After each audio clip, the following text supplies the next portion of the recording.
Très bien, merci beaucoup. On va commencer. Donc, bonjour à toutes et à tous. Nous sommes vraiment ravis de vous accueillir pour ce troisième webinaire du cycle Comprendre le phénomène de la prostitution des mineurs, accompagner les jeunes et travailler ensemble. Alors, je vais juste mettre la présentation. Hop. Donc, je me représente. Donc, je suis Juliette Thatcher, chargée d'études à l'Université Paul Valéry Montpellier 3. Et donc, je réalise une recherche-action sur la protection de l'enfance en Occitanie. Donc, c'est juste pour vous parler rapidement de cette recherche. Donc, c'est une recherche qui émane en fait d'un partenariat entre la préfecture de région et notamment par le commissaire à la prévention et à la lutte contre la pauvreté, Éric Pélisson, et le master donc intervention et développement social de l'université Paul Valéry Montpellier 3. Et donc, le webinaire d'aujourd'hui, enfin le cycle même de webinaires d'aujourd'hui émane donc de ce travail de recherche et notamment de notre rencontre avec Claire Grangeot, dont je reparlerai un petit peu tout à l'heure. Concernant la recherche, donc n'hésitez pas à vous rendre sur notre site internet où vous pourrez retrouver vraiment toutes les informations. Donc il est noté sur le diapo, c'est donc protectionenfanceoccitanie.wordpress.com. Vous pourrez retrouver notamment des fiches actions qui présentent notre recherche, des podcasts qui ont été réalisés avec des professionnels, des fiches aussi qui présentent des actions ou d'autres webinaires et événements. Donc voilà, n'hésitez pas à aller voir.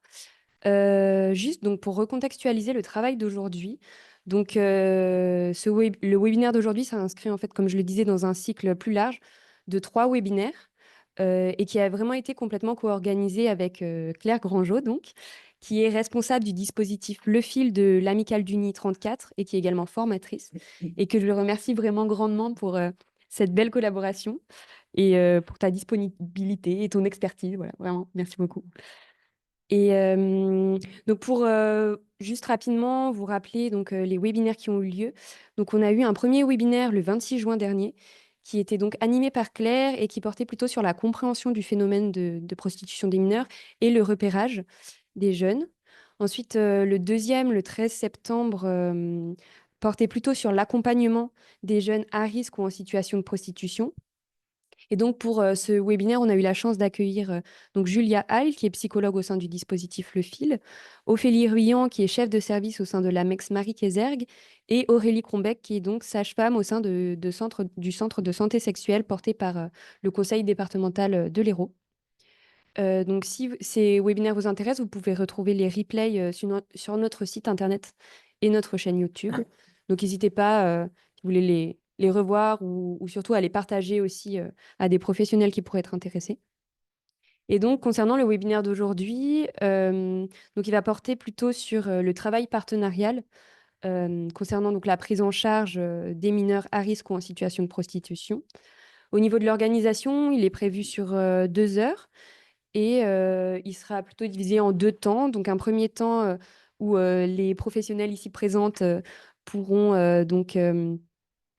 qui sont de différents champs d'intervention, pardon, que ce soit la justice, la santé, le champ plutôt du social ou de l'éducation, et qui vont pouvoir donc présenter finalement comment le sujet de la prostitution des mineurs est pris en compte au sein de leur institution, leur rôle à chacun par rapport à cette thématique, peut-être aussi les bonnes pratiques en termes de coordination ou les besoins.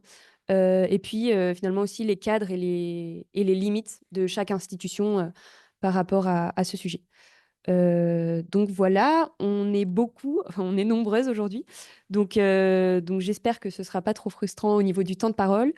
Et nous aurons ensuite un temps d'échange tout ensemble sur ce sujet. S'en suivra une présentation de dispositifs nationaux donc, par des professionnels de l'association Kucha et de la Fondation Droits d'enfance. Voilà. Pardon, je n'ai pas changé les diapositives, mais voilà. Donc Chloé Baudry de la Fondation Droits d'enfance et Lila Romettino et Juliette Bobo de l'association Kucha et du réseau Satouk qui seront en ligne avec nous. Voilà, donc n'hésitez pas à tout moment à poser vos questions dans le chat ou dans l'onglet questions-réponses. On les prendra en compte pour le temps d'échange. Et voilà, avant de commencer, je tiens à dire aussi que bon, voilà, il y avait de nombreux acteurs et actrices qui auraient aussi leur place aujourd'hui. Mais voilà, il a fallu faire des choix. Mais en tout cas, je remercie vraiment aussi tous les partenaires déjà qui sont ici et ceux qui ne sont pas présents. Et j'espère que ce webinaire sera intéressant. Donc, je vais présenter... oui, je... et je remercie aussi l'IRTS de Montpellier, donc, qui nous accueille aujourd'hui, et notamment Manuel Marty. Voilà, merci beaucoup pour ces beaux locaux. Donc, avant de commencer, je vais aussi présenter... Bon, je suis partie pour les remerciements, donc je vais continuer sur les remerciements. Et je vais remercier également Benoît Prévost, qui est à la technique aujourd'hui, qui est enseignant-chercheur à l'université Paul Valéry, et avec qui je travaille donc sur la recherche. Donc, merci beaucoup, Benoît, de gérer toute la technique. Et je vous remercie bien sûr toutes de vous être mobilisés aujourd'hui et vous tous aussi en ligne de suivre ce webinaire. Donc, je ne vais pas parler plus longtemps, je vais présenter les personnes qui sont là avec nous. Donc, pour commencer, nous avons Vanessa Jean Amance, pardon, qui est substitut du procureur de la République au tribunal judiciaire de Montpellier. Bonjour. Nous avons également, alors attendez, je vais mettre plutôt celle-ci, Sandrine de Bourdeau, qui est conseillère technique du service social en faveur des élèves à la DSDEN de l'Hérault. Bonjour. Béatrice Suot, adjointe au service social en faveur des élèves à la DSDEN de l'Hérault également.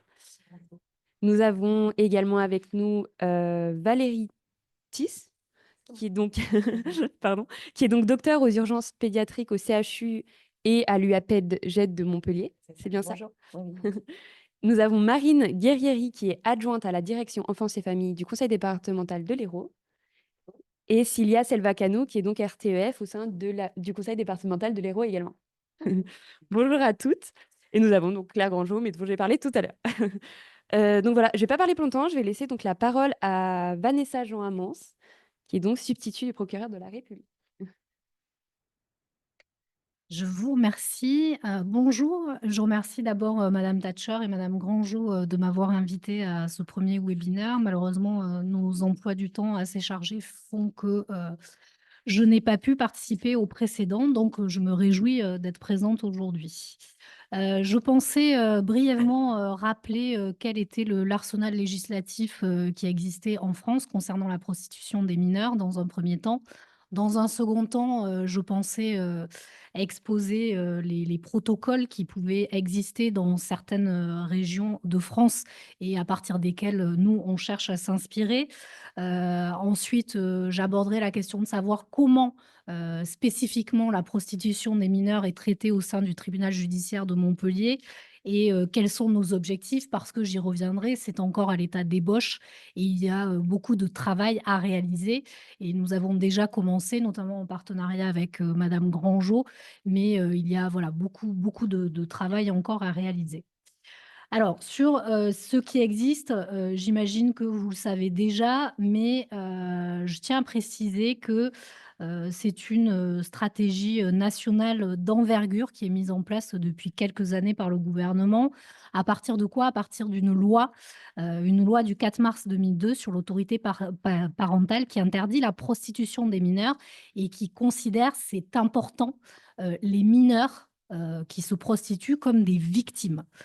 Malgré tout, ce qui a été constaté, c'est que la prostitution des mineurs est en pleine expansion en France. On considère, d'après les derniers chiffres que j'ai vérifiés, qu'il y a entre 7 000 et 10 000 mineurs qui sont victimes de prostitution en France. Et donc, c'est pour tenter d'endiguer ce phénomène que le gouvernement a présenté dans un premier temps un premier plan d'action qui date du 15 novembre 2021 sous l'impulsion du secrétaire d'État à l'époque chargé de l'enfance, qui était Monsieur Adrien Taquet. Et donc, ce plan s'articule autour de 5 axes que nous essayons, j'y reviendrai, de reprendre du coup à l'échelon territorial, c'est-à-dire Premier objectif, c'est améliorer l'information sur la question de la prostitution des mineurs et j'y reviendrai, c'est vraiment, à mon sens, un axe majeur et c'est de là dont nous devons partir, notamment lorsque nous, en tant que parquetiers, nous travaillons avec, les services d'enquête parce que eux ne sont pas du tout formés, cette spécificité de la prostitution des mineurs et ont tendance à aborder cette thématique de la même manière que la prostitution des majeurs, ce qui est tout à fait différent. Deuxième objectif, c'est renforcer le repérage. Le troisième, c'est protéger les victimes. Le quatrième, c'est réprimer plus efficacement les clients et les proxénètes. Et donc, le dernier objectif, c'est organiser un pilotage national relayé par un partenariat, ce qui est fait aujourd'hui, je pense que c'est le symbole aujourd'hui, un partenariat entre tous les professionnels concernés au niveau local. Et donc, dans un second temps, a été développée, toujours sous cette même impulsion de 2021, une stratégie nationale de lutte contre le système prostitutionnel et l'exploitation sexuelle. Cela a été présenté au mois de mai 2024 par la ministre déléguée à l'enfance, Madame El Haïry, excusez-moi. Et cette stratégie s'inscrit directement dans le prolongement du premier plan, avec toujours ces mêmes objectifs: sensibiliser, communiquer, prévenir, repérer l'exploitation sexuelle des mineurs, orienter, accompagner, prendre en charge, améliorer la connaissance du phénomène et assurer une meilleure coordination au niveau local. Alors concrètement, ce sont, j'ai envie de dire, les guidelines qui nous sont présentés par le gouvernement. Nous, notre difficulté, c'est que, tout cela est assez général et que c'est à nous, au niveau local, à mettre en place de véritables stratégies. Et notre difficulté, c'est que, nous n'avons pas d'acteurs véritablement dédiés à la mise en place de cette stratégie et que nous faisons cela en tant que professionnels, en plus de tout le reste et malheureusement, c'est quelque chose qui prend énormément de temps et qui demande, d'y consacrer, pas mal de temps et d'énergie. En tout cas, il y a, je sais, puisqu'on s'est renseigné, des tribunaux, dans lesquels des choses ont été mises en place et qui ont prospéré, donc on essaie de s'en inspirer. Vous avez par exemple le tribunal judiciaire de Bobigny qui a expérimenté un protocole, qui, prévoyait dans un premier temps une évaluation familiale et sociale du mineur en situation de prostitution. Donc ça, c'est le volet civil et dans un second temps, la mise en place de ce qu'on appelle une mesure d'assistance éducative en milieu ouvert renforcée pour accompagner ce mineur. Et il y a un comité de pilotage départemental qui a été mis en place et qui se réunissait, très régulièrement, coprésidé par le président du tribunal judiciaire de Bobigny et le procureur de la République pour essayer de coordonner, dispositif. Et donc, a priori, ça a été assez efficace. Il y a eu, des mesures, qui ont prospéré. Je sais également que, le tribunal judiciaire de Grenoble est très engagé sur cette, question. Une cellule a été créée, à l'initiative du procureur général de Grenoble sous l'impulsion, pardon, de l'éducation nationale et des professionnels de la protection de l'enfance et cette cellule comprend, la police, la gendarmerie, les foyers de l'enfance, l'éducation, nationale et l'association, l'Amicale, du Nid et également donc un référent prostitution des mineurs. Voilà en tout cas ce que moi j'en sais, les informations, que j'ai pu obtenir. Voilà ce qui est mis en place à l'échelon, local pour l'instant et dont nous, à Montpellier, nous souhaiterions, nous inspirer. Actuellement, comment est traitée cette question de la prostitution des mineurs, à Montpellier? Très clairement, c'est une thématique d'importance, qui prend de plus en plus de place ici à Montpellier. Pourquoi?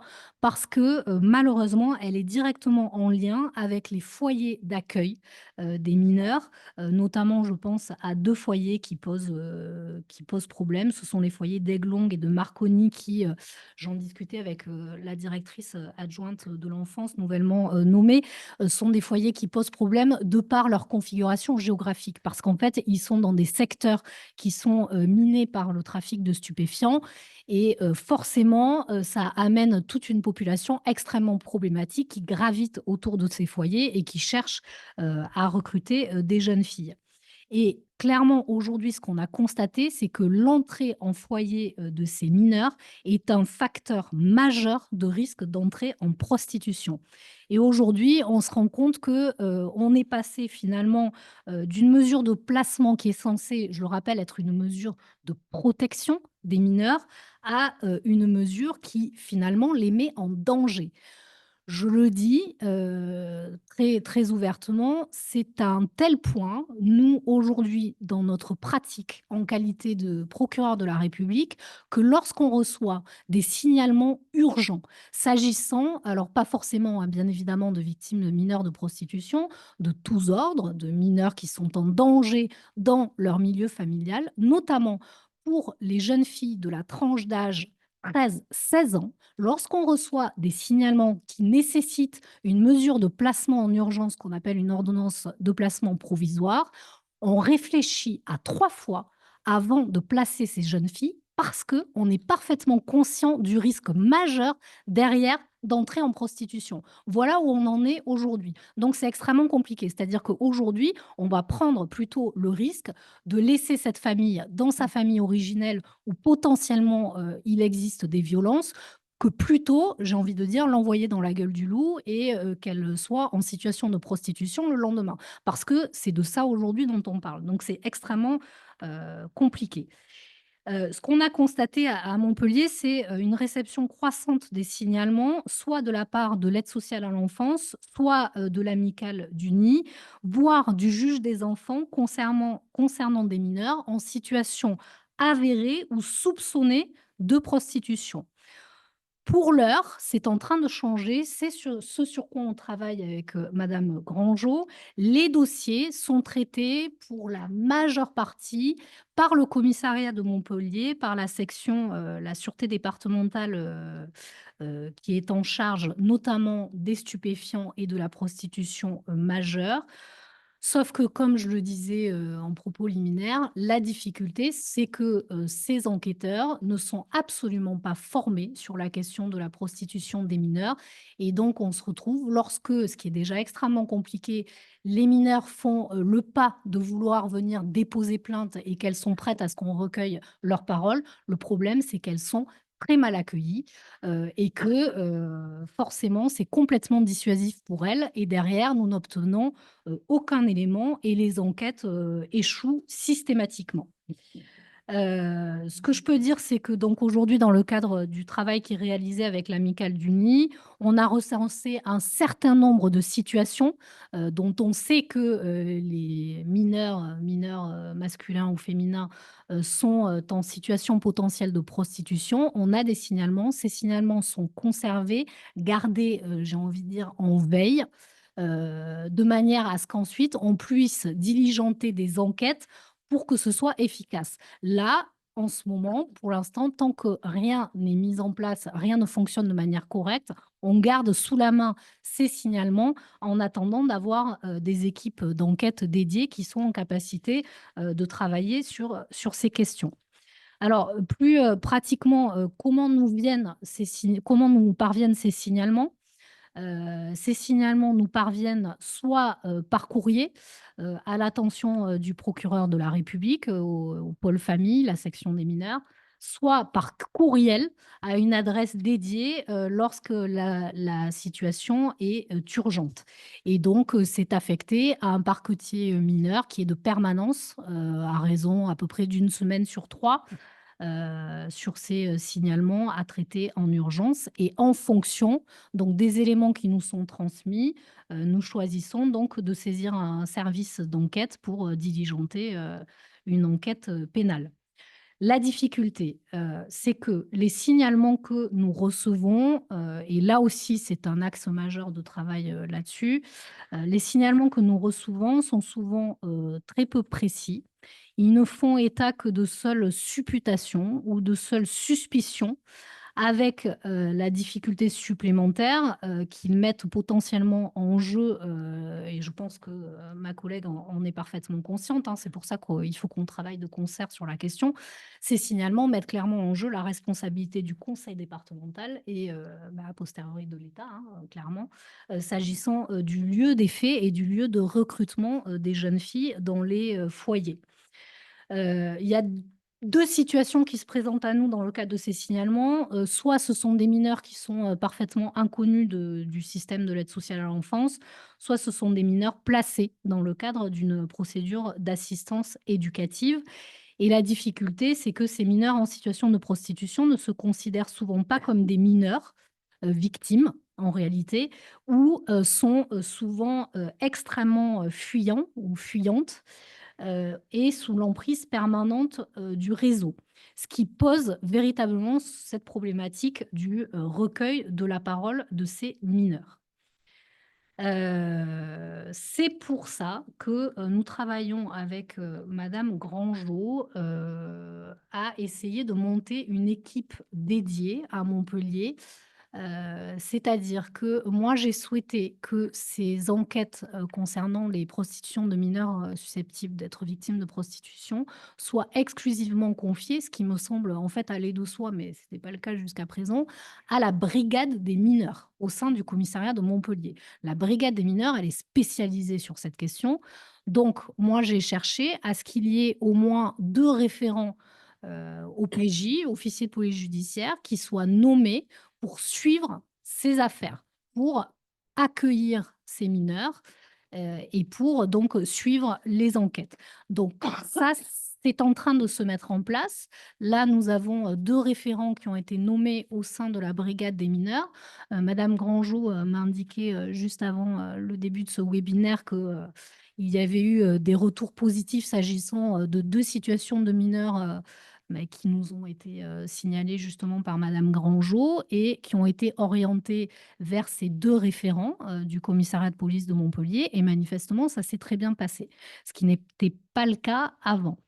Donc moi, je souhaite véritablement axer, axer, vraiment, le travail, là-dessus, confier systématiquement ces enquêtes à ces 2 référents et pour les accompagner, désigner systématiquement l'amicale du nid en qualité d'administrateur ad hoc ou de personne appropriée pour, permettre, d'accompagner la parole, de ces victimes et de les accompagner tout au long de la procédure.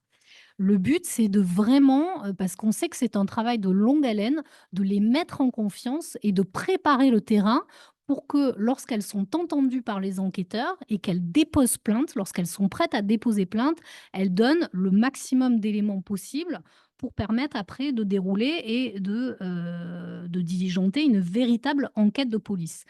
Donc pour cela, nous sommes en train de mettre en place avec madame Grangeot, une formation, qui va être dispensée par madame Grangeot, du coup, aux officiers de police judiciaire en charge de cette thématique pour vraiment, les sensibiliser à la question. J'ai déjà commencé à travailler, sur, une trame d'audition type, à leur communiquer et également, ça c'est mon travail, leur expliquer, toutes les spécificités, juridiques, de la prostitution des mineurs. Quel est l'objectif sur ce volet pénal? Pour moi, ce travail avec, les enquêteurs spécialisés, c'est vraiment de les mobiliser, sur cette question. Donc là, je commence par le commissariat et dans un second temps, ce sera la gendarmerie.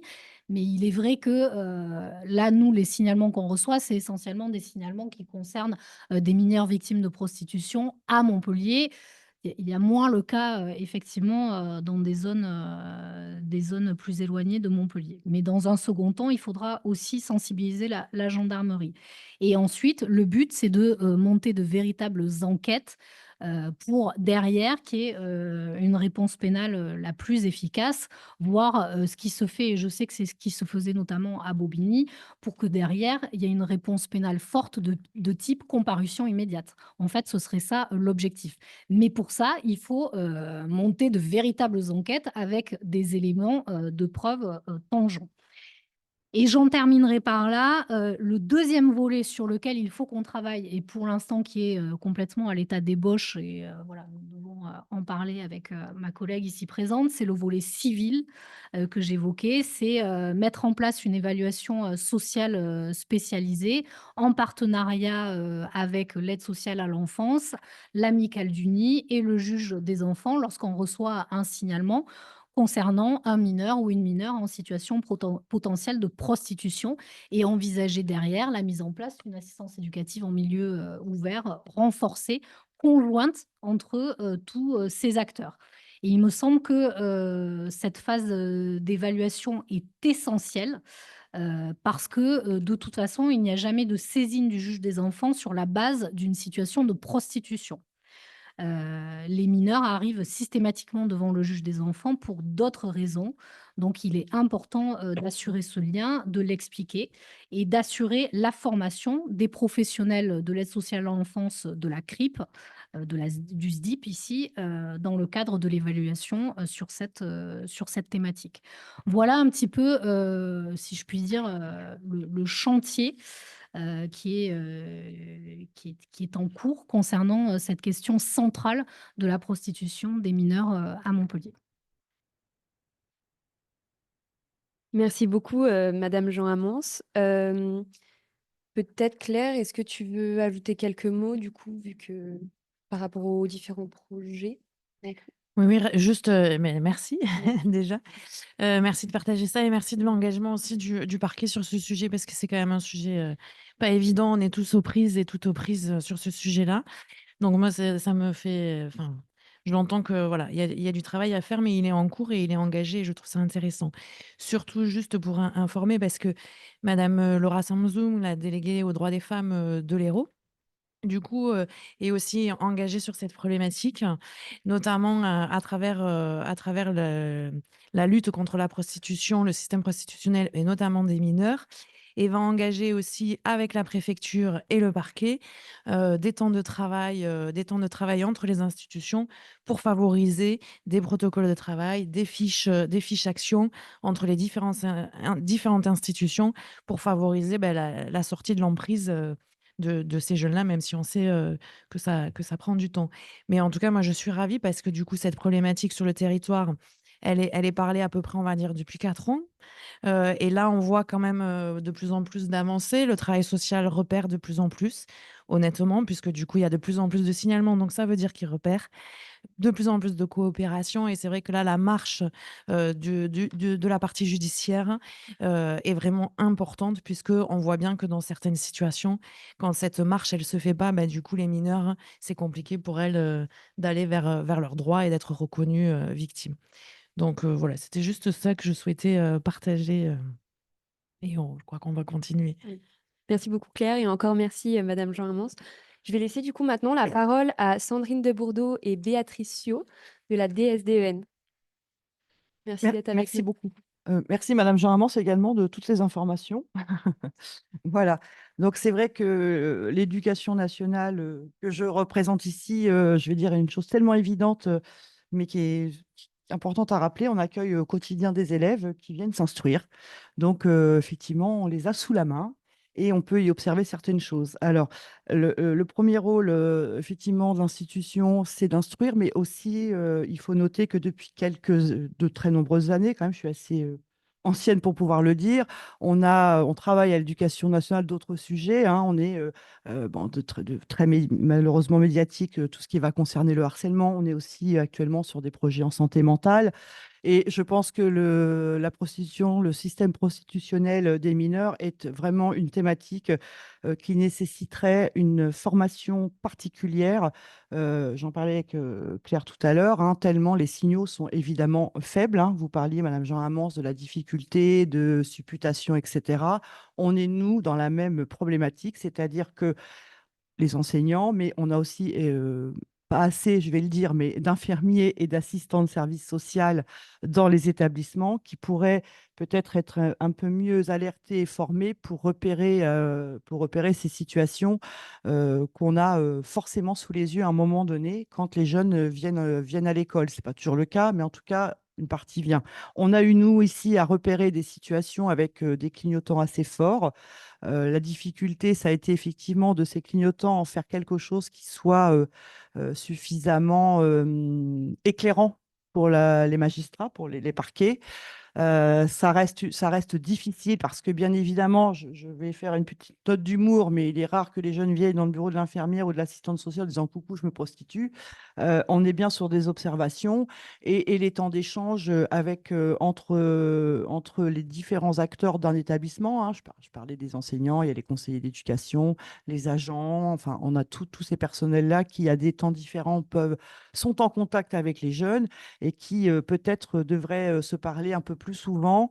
C'est pas toujours simple, hein, la même logique que dans toutes les institutions, c'est pas toujours simple et ce serait important d'échanger parce que tel va voir quelque chose, tel va voir autre chose et on peut arriver à se dire tiens mince, voilà. Donc je pense que sur ce plan-là, l'éducation nationale, mais aussi avec les autres institutions, partenaires, associations, etc., associations qu'on connaît et que mes collègues sollicitent dès qu'elles ont des questions de cet ordre-là. Je crois qu'effectivement, il faut qu'on se rencontre. Bon, il y a ce groupe de travail en préfecture à laquelle l'éducation nationale participe. Voilà.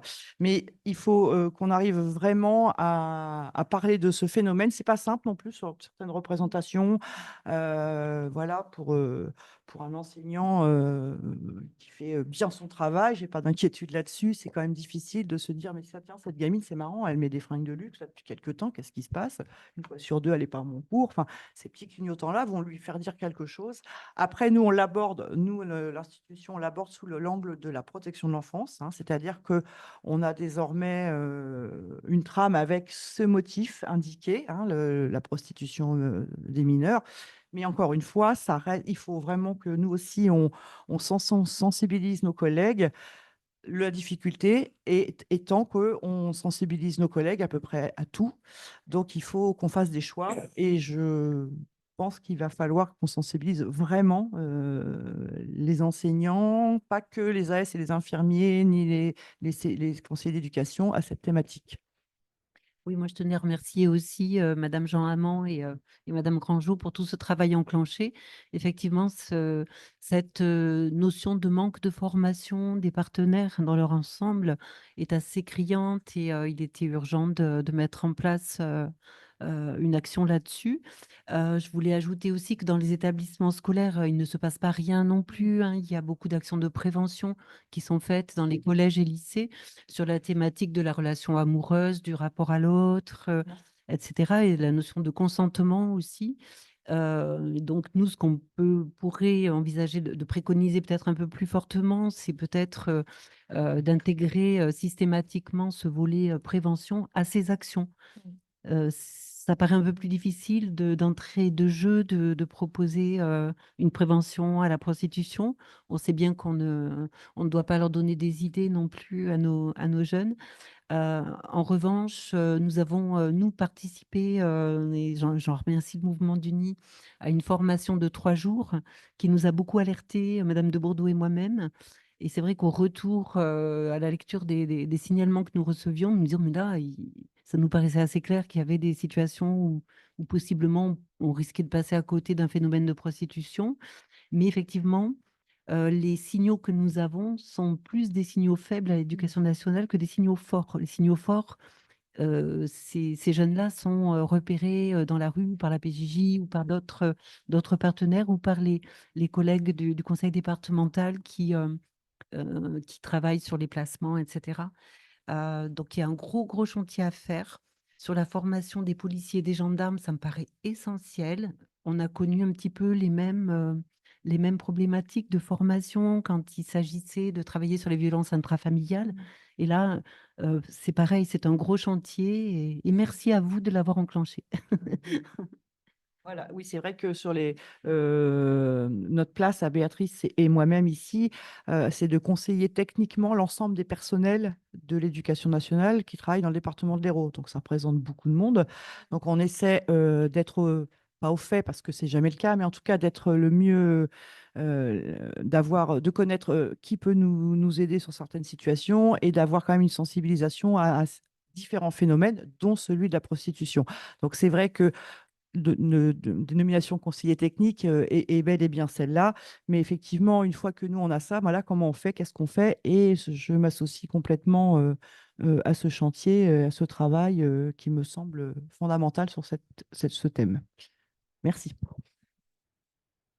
Merci beaucoup, donc Madame de Bordeaux et Madame Sio, pour ce partage. Est-ce que Claire, Oui, juste pour dire qu'effectivement, actuellement, on touche plutôt sur les départements les enfants de la protection de l'enfance parce qu'il y a des professionnels autour et qui ont des signaux faibles mais plus importants. Et oui, il y a ce chantier à faire avec ces enfants qui passent en dehors des radars par rapport à ça. Mais effectivement, je pense que c'est au travail. Là, par exemple, la semaine prochaine, j'anime une formation auprès des professionnels de l'éducation nationale dans un lycée professionnel, le lycée Mendes France, à l'attention, il y aura les enseignants, il y aura bien sûr, assistantes sociales et infirmières. Mais voilà, c'est le début aussi, c'est-à-dire que la prévention, elle est très importante et en même temps, la prévention auprès des élèves, pour moi, c'est un quotidien. C'est pas une intervention one shot d'une association. Donc c'est vrai que de pouvoir sensibiliser un maximum les pros vont permettre, que les établissements aient cette question comme d'autres questions, hein, en lien avec, le harcèlement, les violences faites aux filles, les violences sexuelles, hein. Depuis tout à l'heure, on parle de prostitution de mineurs parce que c'est le vocabulaire qui est donné, mais c'est vrai que, c'est un tic de langage. Peut-être, voilà, on pourrait parler d'exploitation sexuelle parce que, elle se prostitue, elle va vers la prostitution. Ben non, elles sont mineures. Dans le mot exploitation sexuelle, on entend l'exploitation sexuelle, on entend l'emprise d'un tiers. Voilà, c'était juste une petite incise, comme ça. merci beaucoup. Donc maintenant, je vais laisser la parole à Valérie Thies, donc de l'UAPED GED de Montpellier. Très bien. Bonjour. Bonjour à tous et encore merci de cette invitation. Et déjà, je trouve que les propos et les échanges qui sont déjà présents sont très riches et prometteurs sur cette vaste question. Alors, juste pour un rappel, l'UAPED, en fait, c'est l'unité d'accueil pédiatrique enfance en danger, hein. Les UAPED ont été créés en 2021. Suite à une instruction interministérielle, puisque c'était le ministre de la Justice et le ministère de la Santé qui ont voulu en fait regrouper au sein d'un centre hospitalier des ressources soignantes spécialisées en santé de l'enfant et de l'adolescent et d'une salle d'audition adaptée. Et donc, en prenant en charge, donc, avec un volet médical, un volet de ressources d'appui et un volet judiciaire et médico-légal. Et donc, à Montpellier, l'organisation de cette UAPED, qui est différent, hein, chaque territoire a un petit peu, au vu des historiques, des projets qui étaient déjà mis en place ou pas. Sur l'UAPED, en fait, de Montpellier, on a un volet médical et ressources qui s'appelle UAPED GED, donc on est plutôt dans lequel je fais partie, hein, depuis environ 1 an, un volet plutôt donc de dépistage, de repérage, de diagnostic, où on est interpellé, donc on a des multiples interpellations et des demandes, que ce soit via les urgences pédiatriques, via les urgences adultes et via les urgences adultes, pédiatriques au CHU de Montpellier. Ça aussi, c'est une particularité territoriale. C'est jusqu'à 15 ans, 3 mois et 16 ans pour la psychiatrie. Et ça a un impact. Ça a un fort impact sur les mineurs, jusqu'à 18 ans, donc. Et donc, les 16-18 ans ou les 15 ans et demi vont aux urgences adultes. Et là, la prise en charge, elle est déjà différente. Donc, ce volet, l'UAPED, on est en association, bien sûr, avec nos collègues de la médecine légale, où là, en fait, il y a bien une salle d'audition filmée, et je reviendrai après, hein, dessus et sur l'intérêt, en fait, quand on parlait des auditions de ces mineurs. Une audition filmée qui est spécifique aux mineurs, avec un accueil spécifique aux mineurs, où nos collègues de médecine légale donc, peuvent être examinés, avec un accueil spécifiquement pédiatrique.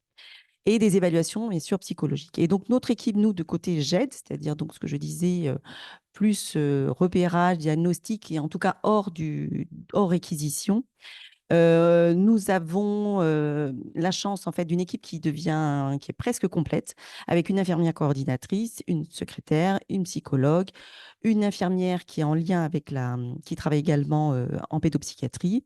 Nous sommes 2 pédiatres, le docteur Armel Haquet, qui fait longtemps qui est en charge de ce volet de l'enfance en danger sur le CHU de Montpellier, moi-même et une assistante sociale qui arrive prochainement. Et on n'est pas tout seul. Donc, nous sommes sollicités et donc nos liens sont très forts avec le département, hein, le SDIP, la protection de l'enfance. Des partenariats qui sont d'ordre multiple, également sur le plan judiciaire. Et nous avons donc des réunions pluriprofessionnelles qui soient soit hebdomadaires ou mensuelles, où là, toutes les institutions quand elles le peuvent, hein, présentes à la fois donc, l'éducation nationale, l'ASE, le foyer, les services judiciaires, où des situations sont évoquées et partagées, et également nos liens, bien sûr, avec nos autres partenaires intra-CHU, c'est-à-dire également la pédopsychiatrie et le centre régional de psychotraumatisme, le centre régional et d'information des auteurs des violences sexuelles, hein, ce qu'on appelle le CRIAVS, et j'oublie certains, et donc oui, les centres régionaux là, c'est des morts inattendues des nourrissons multiples. Alors, moi, je voulais partir, en fait, j'ai fait un petit diaporama, puis en effet, c'est plus simple peut-être de les présenter. Je voulais partir de 2 situations. Et nous, en fait, les situations que l'on rencontre, elles passent souvent par les urgences. Et là, on a c'est fort, en fait. Hein, vous parlez parfois des éléments enfin, mineurs, des signes mineurs. Nous, on a des signes majeurs, plutôt. Elles arrivent vraiment pas bien. Et donc, je voulais revenir sur. Alors, je dis Julia, 15 ans, c'est pas du tout son prénom. Il n'y a pas d'intérêt de connaître son vrai prénom. Et on retrouve en fait les éléments que vous avez certainement évoqués à de multiples reprises. Hein. Donc, c'est une jeune fille qui a, elle, des antécédents de violences sexuelles et psychologiques intrafamiliales, de harcèlement scolaire, de multiples tentatives de suicide, mais ça depuis des années, de déscolarisation.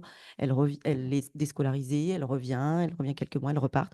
De conduite à risque multiples, et notamment récemment une plainte pour une agression sexuelle par un adulte qu'elle avait contacté sur des réseaux. Elle passe aux urgences pédiatriques dernièrement pour une nouvelle tentative de suicide. La famille est complètement épuisée et refuse totalement son retour au domicile puisqu'elle considère qu'elle met en danger le reste de la famille, que en plus c'est sa grand-mère qui la garde à ce moment-là. Et là, on voit bien que la grand-mère est un burn-out total. Donc l'enfant, la jeune fille, c'est une enfant, l'enfant est hospitalisée, elle a 15 ans. Hein. Et on fait le point avec tout le monde, et notamment elle a été suivie par un pédopsychiatrie, mais pareil, un suivi parfois irrégulier, où elle ne se présentait pas spécialement à toutes les consultations. Donc, on met tout le monde, nous, notre rôle, il est aussi, bien sûr, largement de coordination de tous ces partenaires. On met tout le monde autour de la table. Le pédopsychiatre, on parle est-ce qu'il y a une indication d'hospitalisation? Pour nous, ça serait important, mais il n'y a pas de place en pédopsychiatrie. Et puis, elle n'est pas si mal que ça. C'est encore une fois, on met autour de la table aussi le conseil départemental et RTEF, la famille. Mais là, on arrive à un constat, c'est que on n'a pas. Elle est hospitalisée, mais le lieu en fait d'accueil et de soins, il n'y en a pas. En tout cas, immédiatement, on est dans une impasse. Pardon. Et donc, il y a une mesure de placement transitoire en 10-72 heures au foyer de l'enfance, malgré les risques connus, on le sait. Et comme vous avez répété, on les connaît bien. Et ce que l'on craignait s'est révélé. On avait mis en place, on souhaitait la revoir 3-4 jours après, l'entrée en foyer pour refaire le point. Ça n'a pas été possible. Et malheureusement, en fait, ce qui était prévu, est arrivé. Elle a fugué, elle a été agressée violemment, elle a été retrouvée récemment sur la région parisienne. Et elle a donc parlé d'une entrée, en tout cas déjà, dans les réseaux de prostitution. Ça fait à peine 15 jours, même pas, je crois qu'elle est entrée dans le foyer. Hein. Là, actuellement, elle est tellement mal C'est des réseaux de prostitution, les psychotraumatismes, les traumatismes, pardon, multiples et variés qu'elle vient de subir sont rajoutés aux multiples traumatismes qu'elle avait vécus. Et là, elle va vraiment pas bien sur le plan psychiatrique. Et donc, elle vient d'être transférée en unité d'hospitalisation pédopsychiatrie avec là de francs signes de troubles de stress post-traumatique. Voilà. Là, je vous parle d'une autre situation rapidement. C'est il y a 14 ans. Alors, elle, c'est arrivée en France à l'âge de 7 ans. Une famille nombreuse, des violences conjugales, des troubles psychiatriques chez l'un des deux parents, séparation des parents, des logements précaires et une déscolarisation également. Hein, Et nous, on a un premier contact, elle a 10 ans, suite à une tentative de suicide grave. Elle a 10 ans, la vallée de l'Eau-de-Javel. Elle vient d'une autre région, elle nous est adressée pour faire le point dessus. Elle est déscolarisée déjà, elle est en fugue. Elle nous parle déjà de secrets, de violences physiques. Le suivi psychiatrique est mis en place, mais n'est pas honoré. Y a pas de... Et puis, elle est perdue dans la nature. Et on la revoit 4 ans après pour une nouvelle tentative de suicide, arrivée aux urgences. Et là, elle parle déjà de... Alors, elle ne parle pas de prostitution, hein, elle parle que déjà, elle a 13 ans, qu'elle a déjà, en fait, euh, fait une activité sexuelle contre rémunération avec des adultes. S'ensuit ensuite, pas que à cause de ça, en fait, hein, une ordonnance de placement provisoire. Elle est placée en foyer, compte tenu d'une situation familiale qui se dégrade de façon majeure. Et là, elle repasse aux urgences plusieurs fois, hein. Quand on connaît, je crois que tous mes collègues pédiatres la connaissent. Elle passe aux urgences pour de multiples tentatives de suicide, de fugue. Elle est retrouvée en état sur la voie publique, elle est ramassée par les pompiers et donc en état confusionnel, droguée. Et là, à ce moment-là, elle pourrait même dire « Je veux mettre fin à mes jours, car je veux plus qu'aucun homme ne puisse toucher mon corps, je l'ai assez bien vendu. » Ben, qu'est-ce qu'on fait?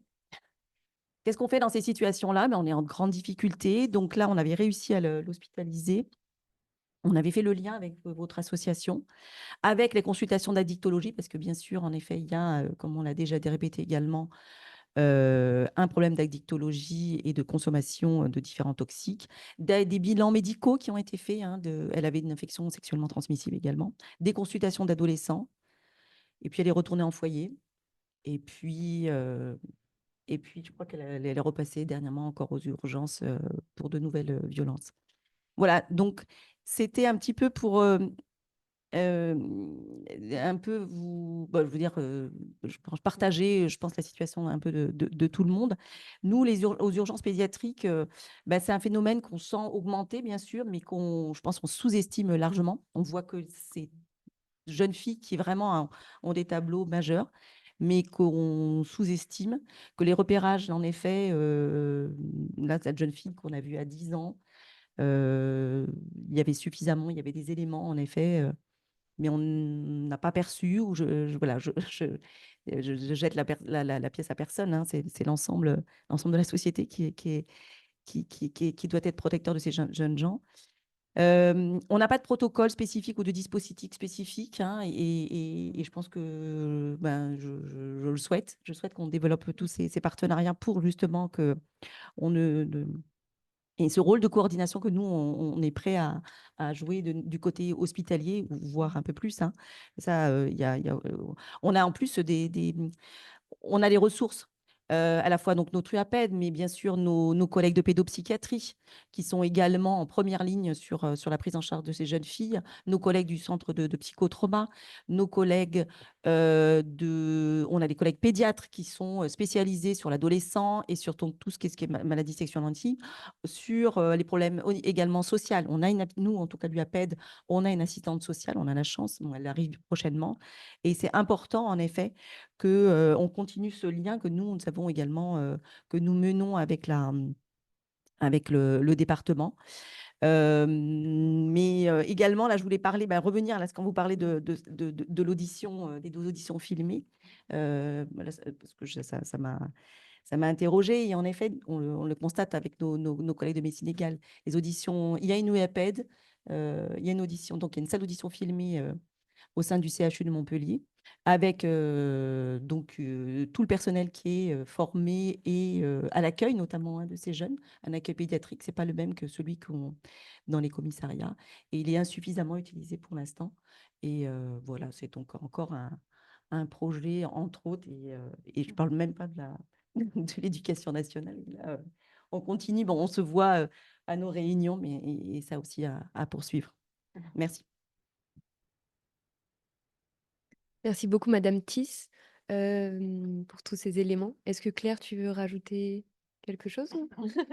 C'est la transition à chaque fois. Non, mais parce que parce que justement, je trouve que ça fait vraiment le lien. On le sait que ces mineurs, on l'a vu que ces mineurs, leur santé, elle est dégradée, leur santé, elle est abîmée, leur santé physique, leur santé mentale, enfin toute la santé globale en fait. Et que du coup, quand même, on reste encore en difficulté d'une prise en charge adaptée. Pour ces jeunes-là, il n'existe pas vraiment de lieu spécifique pour ces jeunes-là qui auraient besoin effectivement de soins, de se reposer, mais aussi d'éducatif. Enfin, c'est-à-dire que c'est du médico-social. Et souvent, on se renvoie entre le médical, le psychiatrique et le social. Et je crois qu'on a à faire lien sur ces situations, et pas que, sur toutes les situations des enfants victimes de violences sexuelles. Hein, voilà, et je crois que c'est en travail et j'entends le souhait de coordination et je pense que ça serait vraiment un moteur aussi parce que malgré notre connaissance des partenaires, on connaît beaucoup de partenaires. Malgré ça, quand on accompagne nos jeunes, ben, une partie d'entre elles, on ne sait plus où les orienter. On n'a pas de psychiatre ou alors le rendez-vous, il est au mois de février. Enfin, et les jeunes, ben, ça, ils ne comprennent pas. Enfin, donc voilà, je crois qu'on a à travailler. Après, évidemment, c'est des questions de moyens aussi. Alors moi, j'entends un super engagement des personnes, donc ça, c'est déjà beaucoup. Mais après, il y a aussi les moyens à trouver. Merci. Oui, oui, bien sûr. Simplement, j'en profite pour rebondir sur ce que vous disiez, docteur. Moi, je suis parfaitement consciente de la sous-utilisation du protocole UAPED. Et moi, je souhaite, dans cette démarche justement de création de partenariats, systématiser effectivement l'utilisation de l'UAPED lorsque nous recevons des signalements en urgence, demander aux enquêteurs systématiquement qu'ils passent par l'UAPED, que les auditions soient menées par eux en salle Mélanie à l'UAPED et que tous les examens médicaux soient réalisés par le personnel de l'UAPED. Ça, c'est vraiment un objectif essentiel. Et simplement, je trouve que les deux exemples que vous donnez de ces deux jeunes filles illustrent, à mon sens, l'impérieuse nécessité pour nous, tant nous parquetiers que les services de police, puisqu'on travaille en partenariat, ils travaillent sous nos directives, de réagir immédiatement en fait. Il y a une vraie demande, c'est impératif, nous devons nous montrer extrêmement réactifs. En fait, il ne faut pas, et c'est toute la difficulté, et ça c'est un travail de longue haleine, il ne faut pas que ce soit les jeunes filles qui s'adaptent à la temporalité des services de police. Comme le disait Madame Grangeot à très juste titre, elles comprennent pas, elles sont prêtes à parler et on leur donne rendez-vous dans 8 mois. C'est pas possible. Donc en fait, moi, mon travail, c'est de faire en sorte que les services de police soient extrêmement disponibles pour pouvoir les entendre lorsqu'elles sont prêtes à être entendues. Dans votre cas, lorsque vous évoquez cette jeune fille que vous avez reçue aux urgences qui était extrêmement mal, c'était à ce moment-là qu'il fallait l'entendre. Et le problème, c'est que quand après on la laisse partir, elle est fuyante, elle est plus disponible, elle est sous emprise, sous stupéfiant, et c'est terminé. Le coche, il faut, enfin, à mon sens, il faut vraiment réagir très vite. Et ça, pour nous, c'est extrêmement compliqué parce que, vous le savez, nous avons des services d'enquête qui sont extrêmement malmenés, qui sont, alors nous, effectivement, au tribunal judiciaire, on est en sous-effectif, mais nos collègues des commissariats, des services de gendarmerie, c'est une catastrophe. Donc déjà, pour réussir à mobiliser 2 personnes de la brigade des mineurs sur ce sujet, je ne vous raconte pas le temps que ça a pris. Mais en plus de ça, demander à ces 2 personnes, parce que bien évidemment, elles ne sont pas, comment dire, délestées de leurs autres dossiers, hein. Donc la difficulté, c'est que là, on va leur demander un travail, une énergie supplémentaire en leur disant: «Attention, attention, si cette jeune fille est prête à parler, vous attendez pas 3 ans. Il faut y aller là tout de suite. Il faut être extrêmement disponible». Et ça, c'est toute la difficulté de la matière. Voilà, simplement ce que je voulais ajouter. grande difficulté, puisque en fait, là dont je parle, c'était à 3 heures du matin, là, ce discours-là. À 10 heures, en fait, elle veut partir et elle casse tout. Et c'est ce qui s'est passé. Et elle dit non, non, je retire et j'ai rien dit. Ça va, c'est très, très labile. Et c'était, voilà, cette jeune fille, c'était ça. Elle dit ça, voilà, c'était arrivé en pleine nuit. Et le matin, je m'en vais, je casse tout et j'ai rien dit. Et c'est faux ce que j'ai dit. Merci du coup pour tous ces partages. Peut-être on échangera par la suite. Donc la dernière présentation aussi d'un acteur important sur cette question qui est donc le conseil départemental et en l'occurrence de l'Hérault. Donc je laisse la parole à Marine Guerrieri et Cilia Selva Canou, pardon. Merci. Rebonjour. Donc, déjà, il me semble nécessaire de rappeler que la loi du 7 février 2022 précise que tous les mineurs victimes de la prostitution relèvent de la protection de l'enfance. Que ces mineurs victimes peuvent être repérés par les différentes institutions, que ces institutions doivent vraiment transmettre une information préoccupante au service départemental des informations préoccupantes pour que l'aide sociale à l'enfance puisse intervenir le plus rapidement possible pour une évaluation des situations et la proposition d'un accompagnement le plus adapté possible. De préciser qu'aussi des particuliers ou les familles peuvent interpeller directement, alors soit les services de police, soit les services sociaux de proximité, soit même contacter le 119. En tout cas, voilà, il y a quand même une importance sur le repérage, sur le fait que l'ensemble des professionnels doivent vraiment, en effet, être formés sur le repérage de ces mineurs victimes et bien connaître les facteurs de risque, à savoir tout ce qui va être l'addiction, la déscolarisation, comme on a déjà pu l'évoquer, et bien sûr les fugues qui sont quand même récurrentes chez ces mineurs victimes. Les professionnels de l'aide sociale à l'enfance sont en effet particulièrement confrontés à cette problématique. Il faut savoir que en effet, les jeunes confiés sont vraiment très impactés et très exposés à la prostitution.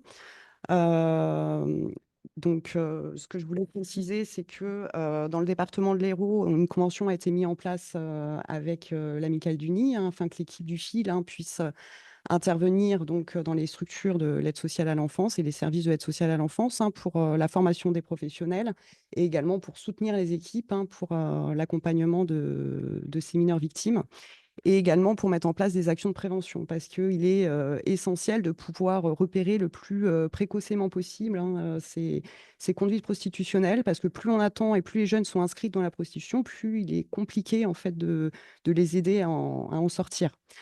C'est quand même un phénomène d'emprise important et comme j'indiquais, on est quand même face à des situations de jeunes très vulnérables à l'aide sociale à l'enfance et donc ces jeunes-là peuvent être contactés par des réseaux. Soit via les réseaux sociaux, soit même une prise de contact physique avec quand même des différentes informations préoccupantes qu'on a pu avoir, des signalements au parquet sur le fait que des personnes peuvent se présenter à proximité des structures pour tenter de recruter des mineurs, voire il y a pu avoir des tentatives de kidnapping de ces mineurs à proximité des structures d'aide sociale à l'enfance. Donc, il est vraiment essentiel, comme on a déjà pu l'évoquer, de renforcer notre partenariat entre les différents acteurs pour protéger tous ces mineurs victimes et protéger les jeunes de l'aide sociale à l'enfance qui sont particulièrement exposés.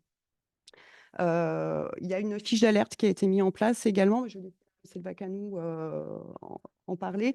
Elle évoquera aussi les difficultés des professionnels de l'aide sociale à l'enfance pour cet accompagnement qui est quand même bien spécifique, pour lequel il faut vraiment s'adapter à la problématique et pouvoir intervenir sans jugement auprès de ces jeunes, en étant disponible et à l'écoute lorsqu'elles reviennent des fugues, ce qui n'est pas toujours évident pour les professionnels de l'aide sociale à l'enfance, d'accepter que ces jeunes puissent partir dans l'errance et revenir quelques jours après, ou voire des mois, ou même des jeunes qui sortent la nuit et puis qui sont présentes la journée, mais qui partent toutes les nuits, qu'on n'arrive pas à raccrocher à autre chose.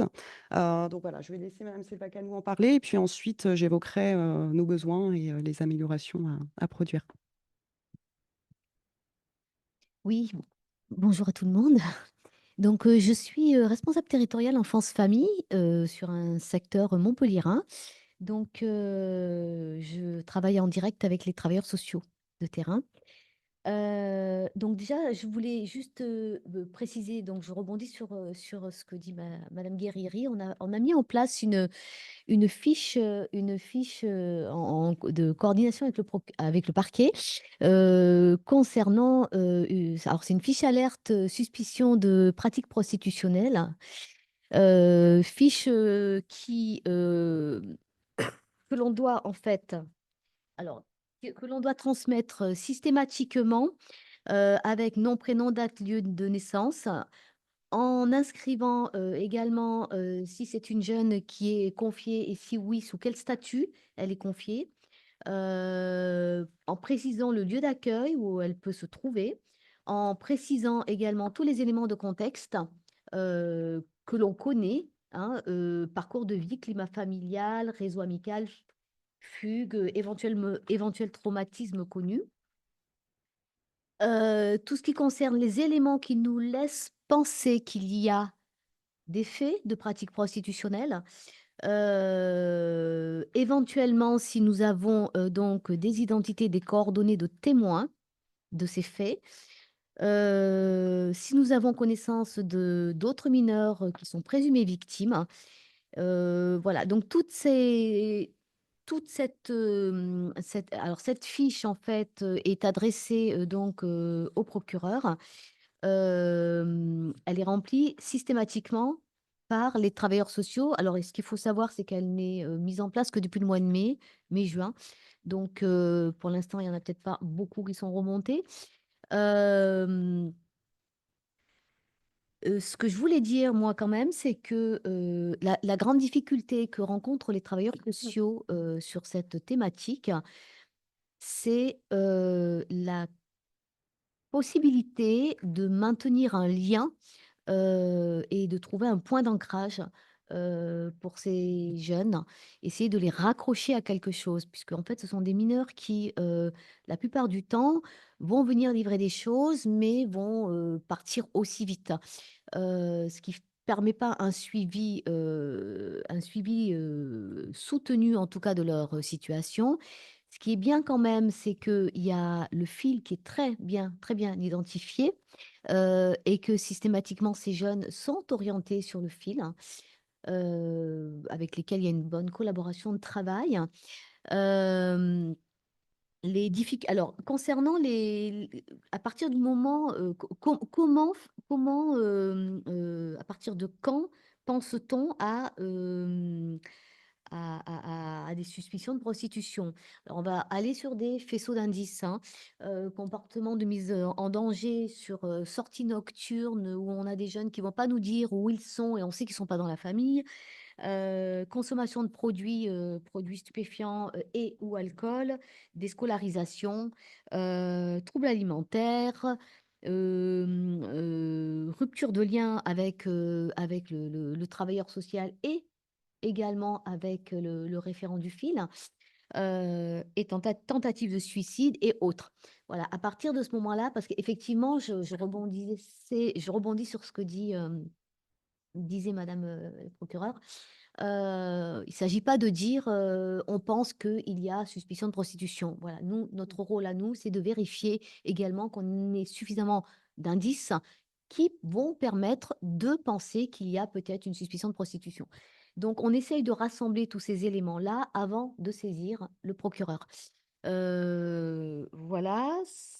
Alors la difficulté, donc les travailleurs sociaux, avec qui j'ai discuté, pas mal, hein, de la question. Moi, je suis sur un secteur où on en a identifié à peu près 5-6 de mineurs, confiés à l'ASE. Ce que disent les travailleurs sociaux, c'est qu'il faudrait effectivement qu'il puisse y avoir un endroit de repli pour ces mineurs parce que, quand elles sont en crise ou qu'il y a une difficulté particulière, notamment la nuit, week-end, elles savent pas trop où aller. Elles vont pas forcément aller à la gendarmerie ou au commissariat de police et elles vont pas forcément retourner sur leur lieu d'accueil. Hem, je tiens quand même à préciser qu'il y a des jeunes qui sont au foyer d'enfance et d'autres qui ne sont pas au foyer d'enfance, hein. Il y en a qui sont en maison d'enfants aussi. En tout cas, moi, sur celles que j'ai identifiées, il y en a aussi qui sont en maison d'enfants. et qui sont dans vraisemblablement, on pense à des réseaux, puisque ce sont des jeunes qui partent et qui partent dans des voitures, en fait, il y a quelqu'un qui vient les chercher en voiture. Donc, peut-être que c'est un copain, peut-être que c'est pas un copain, on n'en sait rien, mais en tout cas, voilà. Ce sont des jeunes qui partent pas forcément seuls quand elles partent des maisons d'enfants. Voilà, donc enfin, ce qui est important là aujourd'hui, c'est qu'il puisse y avoir un intervenant, enfin, à mon sens, hein, quel que soit l'intervenant, jour et nuit, qui puisse être à l'écoute de ces mineurs, pour pas qu'elles se retrouvent justement en difficulté la nuit et qu'elles n'aient personne à qui parler, personne qui puisse les écouter et qui vont du coup repartir dans, excusez-moi, la galère dans laquelle elles se trouvent, hein, parce que ce sont des jeunes qui vont effectivement dire, qui sont sous emprise, hein, qui vont partir parfois, dire: «Je vais me prostituer, je vais, chercher, quelque chose», mais qui en réalité n'ont pas vraiment conscience, de leur mise en danger et notamment de leur statut de victime. Alors du coup, on a déjà pu échanger, hein, sur les besoins et les améliorations qui sont à produire. Alors déjà, sur la question du repérage, je pense qu'il serait essentiel qu'on puisse mettre en place des outils pour quantifier aussi l'ampleur du phénomène dans le département. Et aussi qu'on puisse vraiment former les professionnels davantage, hein, sur ce repérage pour qu'ils puissent en effet transmettre le plus de précision possible, hein, sur ces fiches d'alerte pour vraiment aider les forces de l'ordre quand elles doivent intervenir dans le cadre d'une enquête pénale. Donc, l'idée, c'est vraiment qu'on puisse mettre en place un outil qui permette de recenser l'ensemble des mineurs victimes et toutes les indications qu'on peut avoir sur les personnes qui pourraient être impliquées. Donc, des fois, comme on évoquait, il peut y avoir des recrutements entre pairs ou alors ça peut être des personnes adultes, hein, qui font partie de réseaux. Donc, qu'on puisse transmettre vraiment tous les liens en fait entre les différentes affaires. Et puis tous les indicateurs qu'on pourrait avoir qui pourraient permettre d'aider les forces de l'ordre. Donc ça va aussi avec le renforcement du partenariat, hein, qui a à poursuivre entre les différents acteurs. Parallèlement, donc, comme disait Madame Selva-Canou, hein, et puis comme a pu l'évoquer l'ensemble des acteurs, c'est vrai qu'il faut qu'on réfléchisse aussi à des modalités de prise en charge différentes. La formation des professionnels, comme on l'évoquait tout à l'heure, est vraiment essentielle, hein, pour adapter l'accompagnement. Mais sur les modalités d'accueil, hein, de ces jeunes, il faut vraiment réfléchir à des solutions alternatives, parce que, en effet, les structures d'accueil d'urgence ne sont pas des structures adaptées à des mineurs victimes. Parce que déjà, ça assure pas leur protection et ça ne permet pas non plus d'assurer la protection des autres mineurs accueillis, parce qu'avec ce phénomène de recrutement entre pairs, ça accentue la problématique. Donc, réfléchir à des solutions d'accueil vraiment spécifiques qui permettraient aussi d'accueillir ces jeunes lors de leur retour de fugue, et renforcer le partenariat avec l'association Coup de chat, qui va se présenter tout à l'heure, mais qui peut nous aider réellement pour des solutions d'éloignement pour ces jeunes, parce que dans certains cas, la seule possibilité de les mettre en protection, ça va être de les éloigner, voire de les faire accueillir donc dans le centre sécurisé qui peut être proposé par l'association Coup de chat. Mais avant de réussir à les éloigner, alors c'est pour ça que je disais tout à l'heure qu'il faut vraiment agir le plus précocement possible, hein, pour pouvoir construire un projet avec ces jeunes, parce que il peut être très compliqué de leur proposer une solution pour les mettre en sécurité lorsqu'elles sont dans des conduites qui sont déjà installées.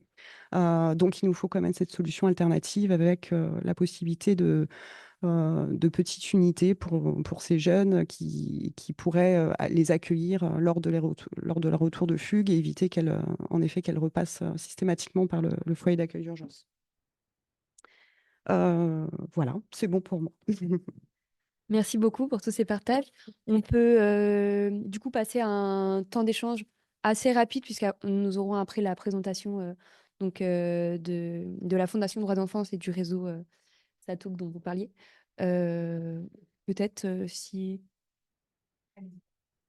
Oui, moi je veux bien répondre en fait et intervenir sur la nécessité là, d'un accueil. Vous parliez d'un lieu en fait 24 sur 24. Enfin, le lieu qui est 24 sur 24, c'est les urgences, c'est l'hôpital. Il est ouvert, on est là. Et on est là, oui, on est là pour, il me semble, ces jeunes filles. Alors, en effet, il faut certainement que on travaille tous, tous nous pédiatres, mais comme je l'ai dit, en fait, avec cette c'est pas une difficulté, c'est une, voilà, c'est une organisation locale qui se modifiera certainement avec les années et de dire que la pédiatrie prenne en charge jusqu'à 18 ans et s'arrête pas à des âges, voilà, là, 15 ans, 3 mois, 16 ans. Mais en fait, oui, en effet, je pense que, ben, en tout cas, moi, je considère que c'est notre rôle aussi de, si une jeune fille, un jeune garçon est en grande difficulté et n'a pas lieu à 3 heures du matin, 4 heures du matin, ne sachant pas où aller, et ben, on est là.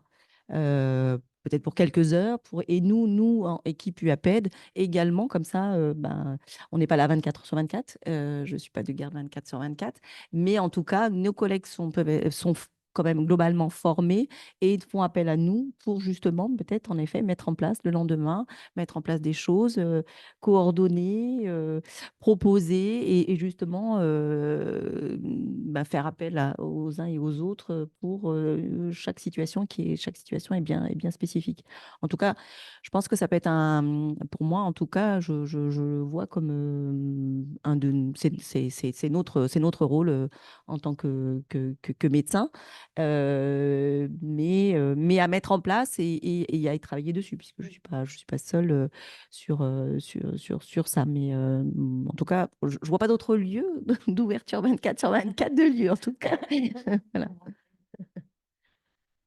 Oui, je partageais. Après, j'entends la demande d'écoute, après savoir comment c'est possible, mais parce qu'effectivement, c'est souvent le soir, la nuit, que les angoisses remontent, que certaines jeunes, on le sait, hein, les foyers nous le disent, que c'est finalement dans la journée, elles ont dit non, non, mais là c'est bon, je veux plus fuguer, j'en ai marre, je suis fatiguée. Et puis c'est 21h, 22h, elles sont seules dans leur chambre, l'angoisse monte, on se reconnecte sur le téléphone et on repart en fugue. Mais c'est vrai que les lieux 24 heures sur 24, c'est quand même dans ces moments-là, je partage docteur Tiss, hein, l'hôpital, la santé. Et puis elle rentre au foyer, il leur ouvre quand même à 2 heures du matin. Mais c'est vrai qu'il y aurait besoin de plus d'écoute spécifique pour ces jeunes-là. Moi, je pense qu'il y a juste, enfin, il y a un domaine dans lequel il faut vraiment mettre l'accent, c'est sur le repérage des signaux et qu'on puisse se mettre d'accord entre nous, toutes les institutions et associations. Pourquoi? Parce que, bon, je parlais de signaux faibles tout à l'heure, mais effectivement, quand on a des signaux forts, ça fait pas de doute, on fait un signalement et voilà.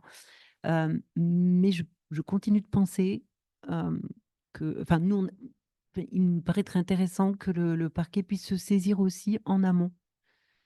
Ah, alors c'est un peu compliqué. Je pense qu'il y a un moment donné où les signaux, comme vous le disiez, Madame Silvacana, quand ils commencent à se multiplier, peut-être qu'il faudrait trouver une procédure qui nous permette au moins de protéger, de mettre en place déjà, de saisir le JE pour qu'il y ait une AMO, enfin, je ne sais pas, mais c'est à affiner tout ça vraiment entre nous tous, quoi.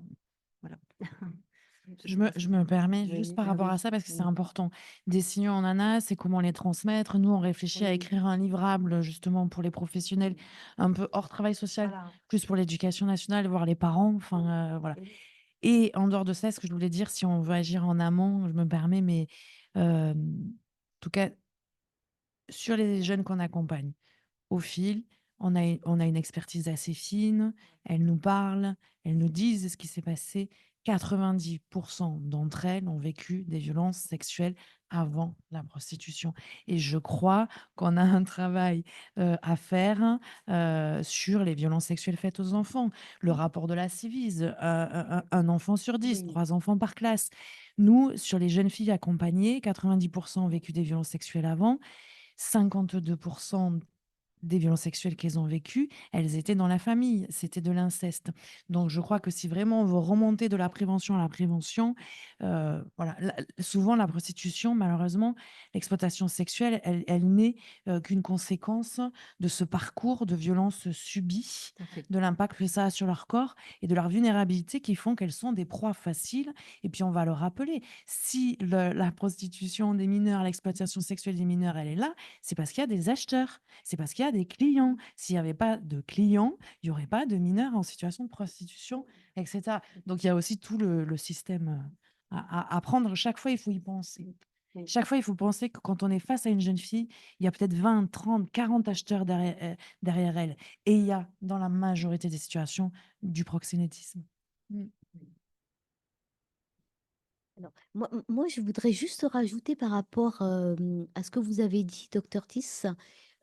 Oui, effectivement, l'hôpital, c'est le lieu ouvert 24 heures sur 24, mais les jeunes filles ne le savent pas forcément, n'y pensent pas forcément. Du coup, je pense que peut-être qu'il serait bien que on puisse élaborer une fiche à destination. Alors après, je me tourne beaucoup aussi vers le fil, hein, puisque je sais que le fil donne aux jeunes une petite carte avec des numéros de téléphone.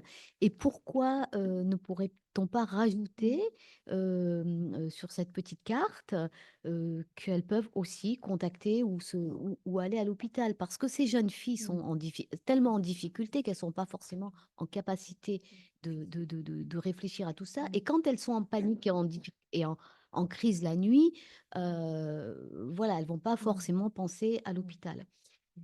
Pour rebondir aussi sur ce que vous disiez, oui, les foyers restent ouverts. Ça, il y a pas de souci. Mais parfois, elles n'ont pas envie d'y retourner. Oui, je sais, je sais. Voilà. Hein. Voilà. Donc, du coup, on sait qu'il y en a certaines qui ne veulent pas y retourner, qui vont se retrouver en difficulté, qui vont rester en difficulté toute la nuit, et puis qui vont peut-être réapparaître au foyer dans la journée ou qui vont contacter leur éducatrice référente. Et pour préciser que si la fugue dure depuis longtemps, elles n'ont plus leur place dans le lieu d'accueil où elles ont été préalablement accueillies. Donc, ça veut dire passer par des services d'urgence, en effet, pour pouvoir être réaccueillies. Donc, le projet sur le fait qu'il y ait une continuité et un interlocuteur 24/24, c'était plutôt que, malgré les fugues, elles aient toujours un référent unique qu'elles puissent contacter. Et donc, ça va avec la recherche de place adapté. Après, sur ce que vous avez pu évoquer sur ces mineurs victimes d'agressions sexuelles, hein, c'est vrai que justement, sur cette problématique, elles ont, je pense, hein, vraiment besoin d'être reconnues en tant que victimes de ces faits. Et malheureusement, par rapport à ce qu'on évoquait sur les difficultés autour des enquêtes pénales, des fois, les délais de procédure sont très longs, ils n'aboutissent pas. Et on a plusieurs situations de mineurs victimes d'agressions sexuelles pour lesquelles on attend les suites pénales. Et donc, voilà, ça aidera pas. Donc ça, c'est pareil, il faudrait qu'on puisse, à travers le partenariat et le renforcement de notre partenariat avec le parquet et les services de police, pouvoir aider à ce qu'elles puissent au moins avoir un retour de ces procédures. Mm.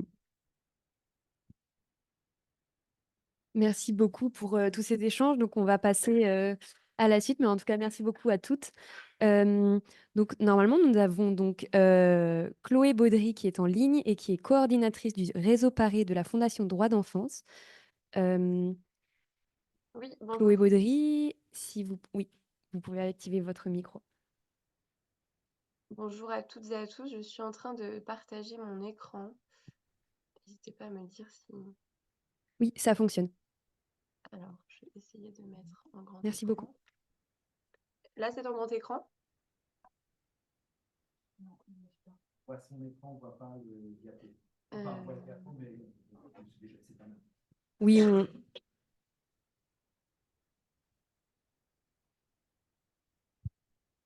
c'est bon. C'est bon pour nous. Vous voyez assez, c'est bon? Oui, c'est bon. Merci beaucoup. Donc, merci beaucoup, Madame Thatcher et Madame Grangeot pour l'invitation à ce troisième webinaire. Donc, moi, je travaille au sein de la Fondation Droits d'enfance, qui, en quelques mots, est une fondation classique de protection de l'enfance qui a différents services et établissements en Île-de-France. Et qui, en plus voilà, de ces centaines d'enfants et d'adolescents qui sont accompagnés dans ces établissements voilà, du fait qui sont confiés par l'aide sociale à l'enfance, la Fondation coordonne et gère également 3 programmes au niveau national, que sont le 116 000 enfants disparus, le numéro d'urgence européen pour les disparitions d'enfants, fugues et enlèvements parentaux, le service social international pour toutes les questions de protection de l'enfance à l'international, notamment les adoptions, la médiation familiale, les conflits parentaux, etc. Et donc, le programme Parer contre la prostitution des mineurs que je coordonne depuis décembre 2022.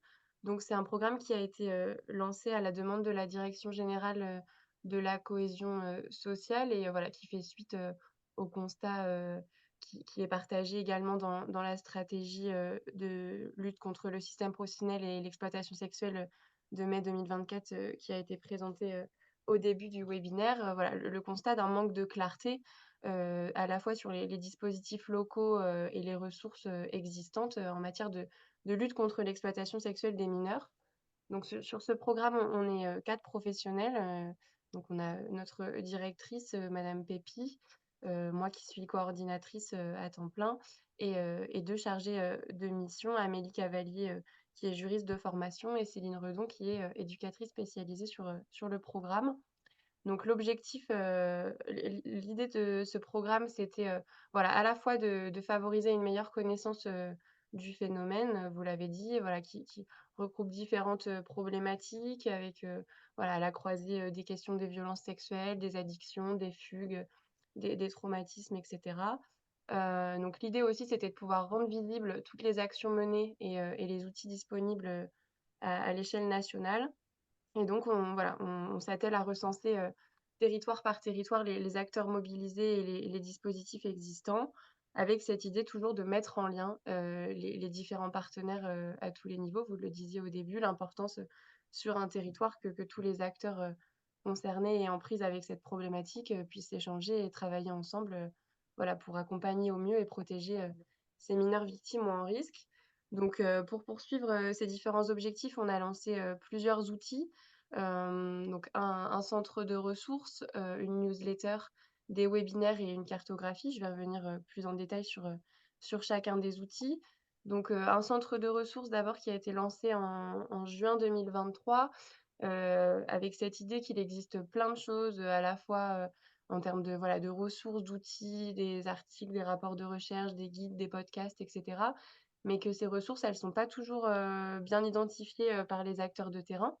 Voilà, qui ne sont aussi pas à temps plein sur cette thématique de la prostitution des mineurs et qui ne connaissent pas forcément toutes les associations et structures mobilisées sur la thématique.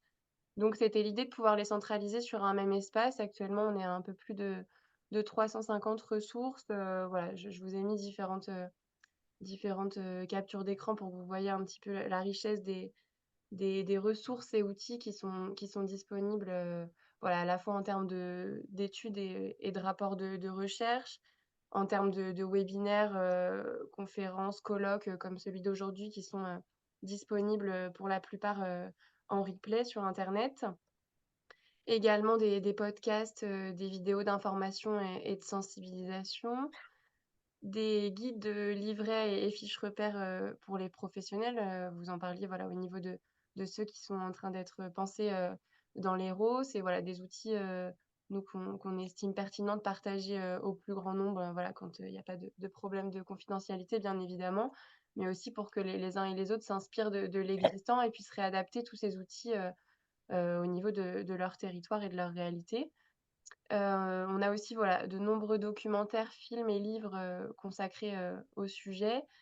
Et puis voilà, des outils créés aussi, par et pour les jeunes, voilà, en termes de sur le volet prévention et sensibilisation, il y a énormément d'outils également, qui sont pensés.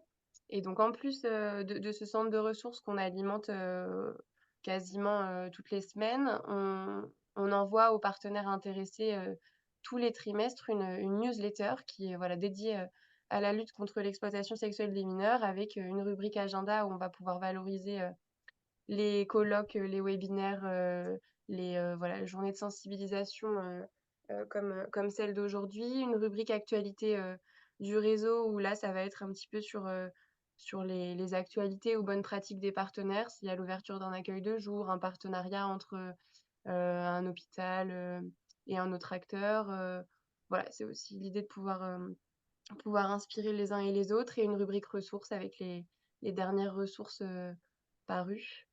Voilà, ça, c'est aussi des outils qu'on est en mesure de proposer au fil, des échanges et des rencontres qu'on fait, tout au long de l'année avec, différents professionnels de différents secteurs d'intervention et de différents territoires. Et c'est aussi dans cette idée-là qu'on a lancé également au niveau de l'équipe Paré des webinaires réguliers d'échange de pratiques.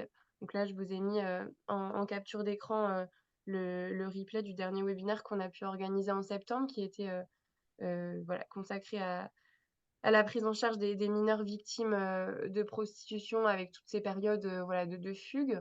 Et on a pu voilà, avoir le témoignage de différents acteurs qui ont pensé, réadapté leur posture voilà, autour de ces problématiques. On avait à la fois donc, mes collègues du 116 000 enfants disparus qui ont pu partager leur expertise au niveau national et l'accompagnement téléphonique à la fois juridique, socio-éducatif et psychologique qu'elle propose aux familles des mineurs en fugue.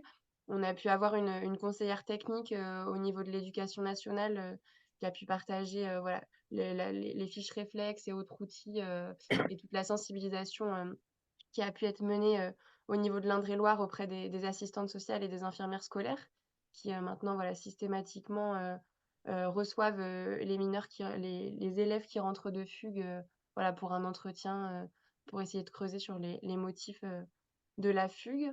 On avait aussi un témoignage côté gendarmerie nationale. Là, c'était l'expérience au niveau de la Gironde, avec toutes les trames d'audition qui ont pu être pensées au niveau des enquêteurs autour de Bordeaux pour à la fois auditionner les mineurs victimes à leur retour de fugue avec ce focus sur le risque prostitutionnel et aussi des trames d'audition spécifiques pour les civilement responsables, avec tout ce travail de sensibilisation des différents groupements de gendarmerie, etc., pour voilà, partager ces outils au niveau du département. On avait un témoignage d'un observatoire départemental de la protection de l'enfance. Là, c'était du côté de la Seine-Saint-Denis, avec un guide spécifique qui avait été,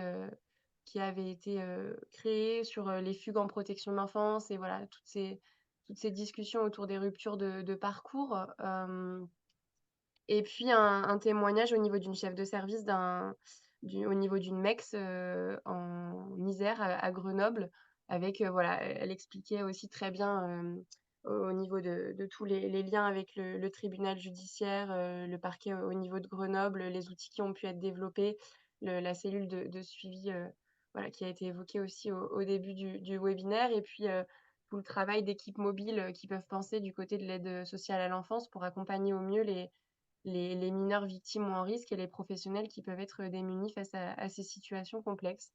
Donc c'est vraiment l'idée de ces webinaires d'échange de pratiques qui sont construits au fil des échanges qu'on peut avoir, des demandes des professionnels sur des thématiques diverses. Et voilà, ça nous permet, en plus de ces 3 outils, de mener une mission continue de cartographie à la demande toujours de la Direction générale de la cohésion sociale. Donc on a une grosse partie de nos missions, c'est sur la partie veille, repérage et rencontre des acteurs mobilisés au niveau national, donc métropole et outre-mer compris, avec voilà, à la fois des rencontres, des échanges, des interventions dans les territoires ou sur des webinaires comme celui d'aujourd'hui. Et on fait énormément voilà, de partage de coordonnées, d'informations, de ressources, avec cette idée in fine de pouvoir matérialiser pardon, sous la forme d'une cartographie interactive qu'on voudrait disponible au grand public, pouvoir matérialiser ce référencement des dispositifs existants dans les territoires avec une précision à chaque fois des modalités d'intervention et des professionnels qui peuvent être contactés. Donc, je vous ai mis 2 slides un petit peu pour voir la richesse des dispositifs existants au niveau national. Voilà, on est à la fois en lien avec des professionnels qui ont mis en place des espaces d'échange interprofessionnels, interstructures, comme ça peut être le cas en Bretagne, aussi des réseaux d'acteurs départementaux qui se montent soit à l'initiative d'associations telles que les centres d'information des droits des femmes et des familles, des observatoires et des cellules de veille qui peuvent être pilotées soit du côté des observatoires départementaux de la protection de l'enfance, parfois par des centres hospitaliers ou des maisons des adolescents également, selon les territoires. On a aussi ces cellules de suivi et de traitement des situations qui sont coordonnées par certains parquets en France. Ça a été évoqué au début au niveau de Bobigny notamment et de Grenoble. Et puis voilà, de nombreux groupes de travail qui voient le jour, qui sont parfois copilotés entre les préfectures et les conseils départementaux. Donc c'est aussi l'idée de pouvoir rencontrer et échanger avec ces différents acteurs pour comprendre la spécificité de leur action et les modalités d'intervention qu'ils peuvent proposer.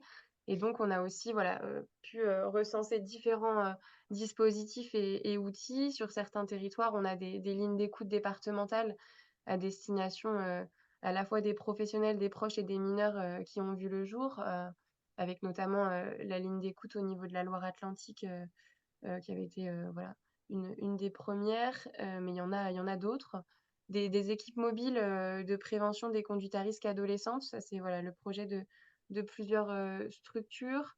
Et puis on a également des services de transition éducative personnalisés qui ne sont pas spécifiquement créés pour le public des mineurs victimes de prostitution, mais qui sont amenés à en accompagner au sein de leur service, avec tout cet accompagnement hors les murs aussi, qui est proposé par les équipes de prévention spécialisées qui sont aussi en première ligne face à cette problématique. Et puis des outils divers qu'on récolte, et qu'on repartage bien évidemment, que sont des guides départementaux, voilà, comme le livrable dont parlait Madame Grangeot, qui est en cours de réflexion du côté de l'Amicale du Nid de Montpellier, des fiches réflexes et signalétiques, des trames d'audition spécifiques, je le disais précédemment, ou des trames de signalement. Voilà, vous parliez aussi d'une trame d'audition type qui a été réfléchie aussi du côté, du tribunal judiciaire de Montpellier. Donc, c'est l'idée de dire qu'il y a plein d'acteurs mobilisés, plein de ressources qui existent, mais il faut les recenser, les référencer et puis les rendre accessibles au plus grand nombre. Donc, c'est vraiment l'idée du programme Paré. On a un formulaire de contact sur notre site, voilà, et on est contacté par des professionnels de différents territoires et différents secteurs d'intervention. Donc nous, on ne fait pas d'accompagnement de situation individuelle au niveau du programme Paré, mais on est amené voilà, à réorienter les professionnels qui nous contactent vers les structures qui proposent un accompagnement à la fois aux professionnels, aux proches et aux mineurs victimes. Et puis nous, pour ces professionnels qui nous contactent, voilà, on leur partage les coordonnées des acteurs mobilisés qu'on a pu identifier sur leur territoire. On peut leur envoyer des outils, des catalogues de formation. Vraiment, tout le travail qui est mené par les partenaires, c'est l'idée de ce réseau, c'est de pouvoir le référencer et le valoriser de notre côté. Donc voilà, je vous ai mis un QR code qui permet de renvoyer vers la page du projet Paré sur le site de la Fondation Droits d'Enfance avec un formulaire de contact qui voilà, peut vous permettre de vous abonner à la newsletter ou de prendre contact avec nous. Je voyais dans le chat qu'il y avait plusieurs questions sur les dispositifs en place dans les autres départements d'Occitanie. Donc n'hésitez pas, nous on peut aussi regarder du côté de notre référencement s'il y a des contacts qui seraient susceptibles de vous intéresser. Et puis, n'hésitez pas aussi à nous faire part voilà, des différentes modalités d'action et d'intervention et des différents projets qui sont menés par vos structures. C'est vraiment l'idée de ce réseau national Paré. Merci beaucoup. Merci beaucoup, Chloé Baudry, pour ces informations. Si vous en êtes d'accord aussi, on pourra partager sur notre site internet votre diaporama. Comme ça, Oui. tout le monde pourra retrouver les informations. Super, Volontiers. merci beaucoup. Du coup, on va passer à la dernière présentation et puis on pourra, en fonction du temps, avoir aussi un temps d'échange avec les intervenants, les intervenantes et vous. Donc, je vais laisser la parole à Lila Rometino et Juliette Bobo, qui sont donc coordinatrices de projet et chargées de mission au sein de l'association Kucha et du réseau Satouk.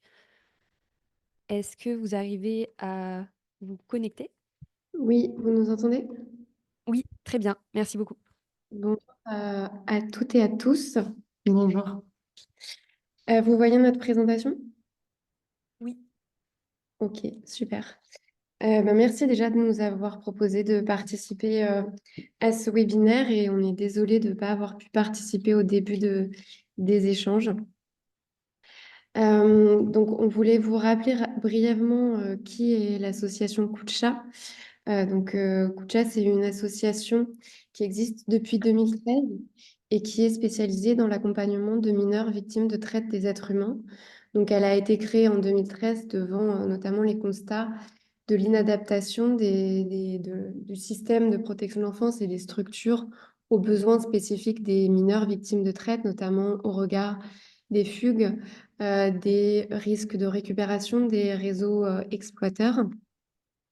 Et l'association a été créée notamment suite à la rencontre d'une structure en Belgique qui s'appelle le Centre Esperanto et qui est spécialisé lui aussi dans l'accompagnement de mineurs victimes de traite des êtres humains. Donc c'est suite à cette rencontre en 2010 qu'a été créée l'association Kucha avec pour objectif de créer un centre similaire à celui qui existe en Belgique. Et donc le centre Kucha que va vous présenter Lila a ouvert ses portes en octobre 2021. Puis on a aussi en parallèle créé le réseau Satouk que je vais vous présenter. Donc, l'association accompagne des mineurs de traite des êtres humains, donc victimes de toute forme de traite des êtres humains. Je sais que le sujet aujourd'hui, c'est l'exploitation sexuelle, mais on voulait rappeler aussi les autres formes de traite et donc les autres mineurs que nous, on accompagne. L'exploitation sexuelle, on l'a dit, mais il y a aussi des mineurs qu'on accompagne qui peuvent être victimes de travail ou de services forcés, de mendicité forcée, de servitude domestique. Prélèvement d'organes, ça fait partie des formes de traite, mais heureusement, aujourd'hui en France, c'est pas une forme de traite qu'on retrouve. Esclavage, et nous, on accompagne aussi beaucoup de mineurs contraints à commettre des délits ou des crimes, donc notamment des mineurs qui peuvent être utilisés dans du pickpocketing, du cambriolage, du trafic de stupéfiants. Et puis, il y a 3 nouvelles formes de traite qui viennent d'entrer dans la directive européenne et qui vont être transposées en droit français, qui sont le mariage forcé, l'adoption illégale et aussi la gestation pour autrui. Donc voilà les mineurs que nous, on peut accompagner au sein du centre et au sein du réseau Satouk. Je vais laisser Lila vous présenter le centre. Pardon. Donc effectivement, l'association Kucha dispose d'un centre expérimental sécurisé et sécurisant. Par rapport au public accueilli, on accueille des jeunes de 13 à 18 ans en révolu. Le public est mixte. Actuellement, on n'accueille que des jeunes filles. Et ce sont des jeunes pris en charge par l'aide sociale, par l'ASE, l'aide sociale à l'enfance, ou la protection judiciaire de la jeunesse, ou qui bénéficient d'une double mesure. On dispose de 6 places maximum, avec une prise en charge de 6 mois, renouvelable une fois. Et ce sont donc des victimes d'exploitation de toute forme, qui ont un lien avec la France de par leur nationalité ou leur présence sur le territoire français. Donc c'est un centre qui se veut sécurisé. L'adresse du foyer est tenue secrète pour vraiment protéger les jeunes filles prises en charge. Et on dispose de règles de sécurité assez spécifiques avec une logique plutôt coercitive. Donc effectivement, il n'y a pas de téléphone portable durant tout le long de la prise en charge. Il n'y a pas d'accès à Internet et aux réseaux sociaux. Par rapport aux sorties, c'est également très encadré. L'idée, c'est de pouvoir éloigner les jeunes du territoire d'exploitation. Donc, le lieu du centre se veut aussi dans un milieu rural, éloigné des grandes villes.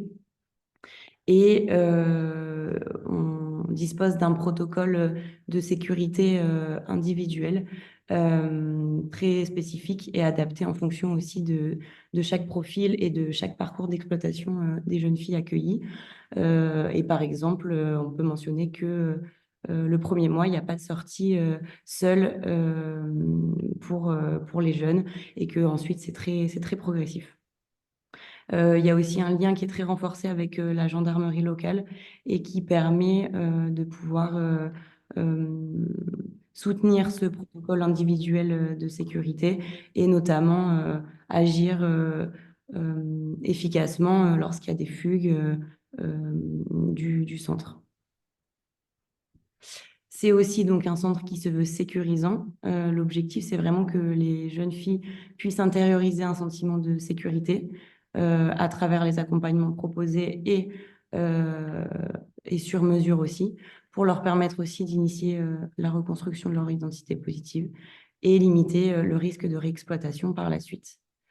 L'accompagnement se veut global et personnalisé. C'est un accompagnement qui se veut aussi renforcé de par la présence d'une équipe pluridisciplinaire et assez nombreuse pour un nombre de jeunes plutôt faible. Et l'idée, bien sûr, c'est de pouvoir travailler la restauration d'une identité positive en identifiant les compétences de la jeune et en faire une valeur ajoutée. Donc, je disais qu'en parallèle de l'ouverture du centre, on a aussi travaillé à la création d'un réseau national d'accueil et de protection des mineurs victimes. Donc, on a appelé le réseau SATOUC. L'idée, c'est de pouvoir permettre davantage de placements éloignés de mineurs victimes de traite, puisque, comme Lila l'a dit, au sein du centre, on peut accueillir seulement 6 mineurs, ce qui ne suffit pas du tout au regard du nombre de demandes d'admission qui nous sont faites tous les ans, puisque là, depuis le début de l'année 2024, on est à plus de 120 demandes, je pense, ouais, largement. Donc, 6 places, 120 demandes, on n'est pas en capacité de répondre à toutes ces demandes. Donc, on a créé le réseau SATOUC en parallèle. Donc, c'est un réseau de structures d'hébergement de protection de l'enfance qui sont habilitées à l'aide sociale à l'enfance, PJJ aussi, qui ne sont pas spécialisées dans l'accompagnement de mineurs victimes de traite des êtres humains, comme peut l'être le centre expérimental sécurisé et sécurisant de Koutcha, mais qu'on forme à l'accompagnement de mineurs victimes de traite des êtres humains. Donc, on propose une formation initiale à tous nos partenaires. Et puis ensuite, il y a de la formation continue, puisqu'on se retrouve 4 fois par an en visio et 2 fois par an en présentiel pour faire de l'échange de pratiques et puis aussi se former en fonction des thématiques qui reviennent, notamment lors des accueils qui peuvent se faire. Donc, on a fait des journées sur la question des addictions, sur la question des réseaux sociaux aussi. Et puis, au-delà de la formation continue et de la formation initiale, l'équipe de l'association Koutcha est en appui et en soutien des structures du réseau SATOUC. Donc, au niveau de la coordination de SATOUC, on est 3 professionnels chargés de mission, mais il y a aussi les professionnels du centre qui ont un petit temps dédié à l'appui des structures. Donc, notre collègue qui travaille au sein du centre psychologue, notre collègue infirmière et puis aussi notre collègue juriste criminologue peuvent venir en appui des structures du réseau lorsqu'il y a un accueil qui se fait via le réseau SATOUC dans les structures. Donc aujourd'hui, on a 24 structures qui font partie du réseau SATOUC. L'objectif, c'est d'avoir des structures avec des modalités d'accueil et d'accompagnement assez diverses, puisque en fonction des profils des jeunes, en fonction de là où elles en sont, de là où ils en sont dans leur parcours, telle ou telle modalité d'accompagnement va être plus pertinente qu'une autre. Donc, on a 2 centres sécurisés et sécurisants qui sont le centre Espéranto et Koutcha, puisqu'il est possible de faire des accueils de mineurs français en Belgique et inversement. On travaille beaucoup avec des lieux de vie et d'accueil parce que, au regard de leur modalité d'accueil de petites structures en milieu rural, avec un modèle d'accompagnement plutôt familial, c'est très intéressant et pertinent pour les mineurs pour lesquels on est sollicité. On travaille aussi avec un centre maternel, avec un lieu d'accueil thérapeutique, puisque la question des addictions, c'est une question particulièrement prégnante pour les mineurs qu'on accompagne. On travaille aussi avec 2 MEX et avec une famille d'accueil. Et on a aussi depuis quelque temps des associations spécialisées qui rejoignent le réseau et qui nous permettent d'avoir des échanges entre associations de terrain, de rue et d'aller vers qui peuvent orienter ensuite les jeunes vers les structures du réseau.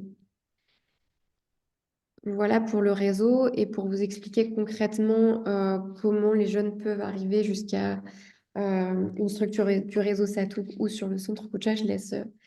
Donc effectivement, en tant qu'institution ou service de protection de l'enfance, sur la phase de repérage et la détection d'un ou d'une jeune mineur victime de TEH, vous pouvez nous solliciter.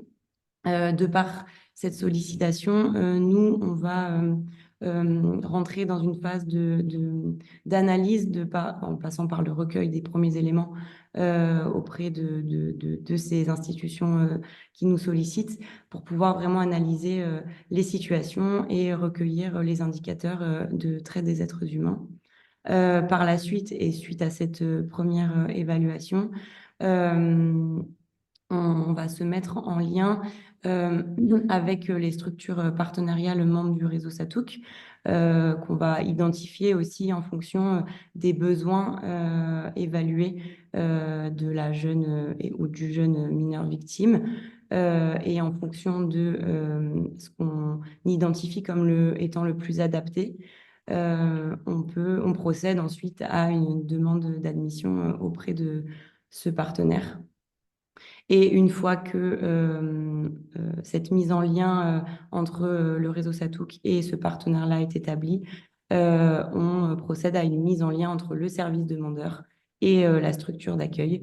Effectivement, ce qui a pu être mentionné précédemment, c'est que en fonction des besoins, que ce soit pour le service demandeur et pour la structure d'accueil, on propose des formations et la construction d'un protocole aussi de sécurité qui est adapté en amont de l'accompagnement et de l'accueil, et un appui, un soutien dans l'accompagnement global une fois que le jeune peut être accueilli sur la structure.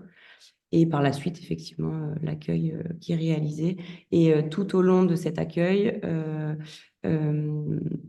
nos équipes restent présentes tout au long voilà, de cette prise en charge pour pouvoir venir vraiment en soutien auprès de tous les acteurs qui sont mandatés sur cette situation. Voilà. Donc, on a remis des ressources. Vous pouvez retrouver nos coordonnées sur notre site internet et puis un certain nombre de ressources. Pour ce qui est des autres formes de traite, l'association En la rue, elle a aussi un centre de ressources dédié à la traite sur son site internet qui est très fourni et intéressant.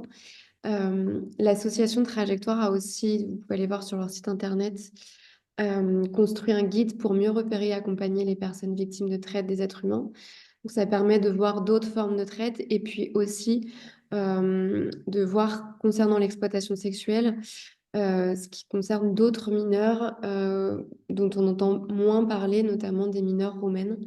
Et on avait remis le centre de ressources, mais Chloé l'a déjà présenté, celui de la Fondation Droits d'enfance. Voilà, merci. Merci beaucoup Lila Rometino et Juliette Bobo pour cette présentation. Si vous voulez bien, on peut aussi passer un rapide temps d'échange. Est-ce que les intervenantes qui sont avec moi dans la salle ou du coup celles qui sont en ligne, si vous voulez rebondir sur ces présentations, n'hésitez pas. Rien de particulier, si ce n'est que je remercie ces associations parce que ça donne un petit peu des perspectives aussi d'action pour nous tous ici présents. Voilà, il y a des choses qui existent et après, il y a des questions de financement derrière, etc. Bien sûr, mais je crois qu'il ne faut pas comment dire, se limiter dans les possibles, en tout cas au moins quand on va travailler ensemble sur les orientations que nous allons prendre. Voilà. Merci beaucoup. Oui, mais rebondir aussi que c'est important de s'appuyer sur voilà, ces réseaux nationaux, surtout que souvent on entend la question de l'hébergement qui revient souvent. Déjà, il manque des places sur chaque département pour tous les mineurs. Et d'autant plus pour ces mineurs-là qui sont des mineurs attachantes, qui fuguent, voilà, qui ont des moments difficiles pour elles et qui du coup, voilà, c'est aussi des accueils particuliers. Et évidemment que ce que disait Koucha et le réseau Satouk, hein, Juliette, enfin, il n'y a pas assez de place. Et puis faire part aussi que c'est une sacrée gestion de gérer le réseau Koucha, enfin l'hébergement Koucha spécialisé, comme d'autres hébergements. Hein, faut être bien équipé, hein, je pense, et bien solide et bien en cohésion d'équipe pour pouvoir les accompagner, parce que du coup, nous, on s'est servi de ce réseau-là pour certaines jeunes filles.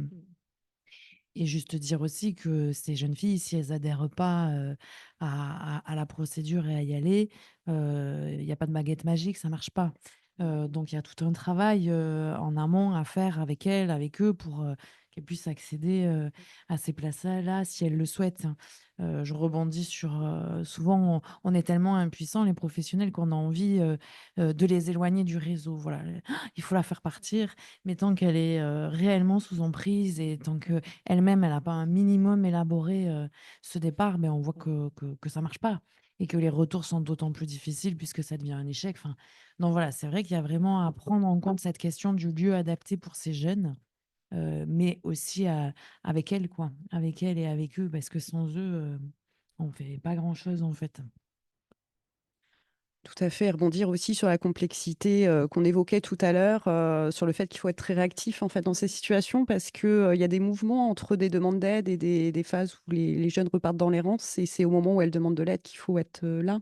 Et nos délais de procédure d'admission, des fois, voilà, sont pas forcément en adéquation avec la nécessité d'être réactif. Alors des fois, on trouve des solutions alternatives d'éloignement qui permettent de construire un projet avec Kucha et donc qui permettent de préparer en effet ces jeunes filles au départ. En tout cas, l'association Kucha est quand même maintenant bien repérée par les professionnels de l'aide sociale à l'enfance, hein, bon, de plusieurs départements, en tout cas dans le département de l'Hérault. Ils sont bien repérés et même si en effet il y aura toujours des manques de place, il y a quand même une écoute et en effet u- une recherche pour trouver vraiment, enfin, voilà, vraiment une aide, un soutien pour essayer de trouver des solutions face à ces situations très compliquées.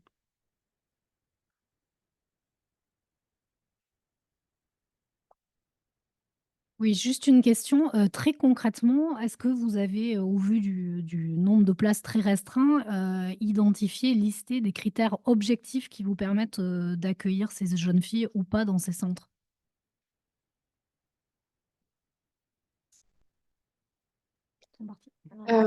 Alors, en termes de critères objectifs, le premier, c'est qu'on puisse évaluer la situation de traite des êtres humains et qu'on rentre bien, du coup, dans le cadre de nos missions. Euh, on a parlé d'adhésion.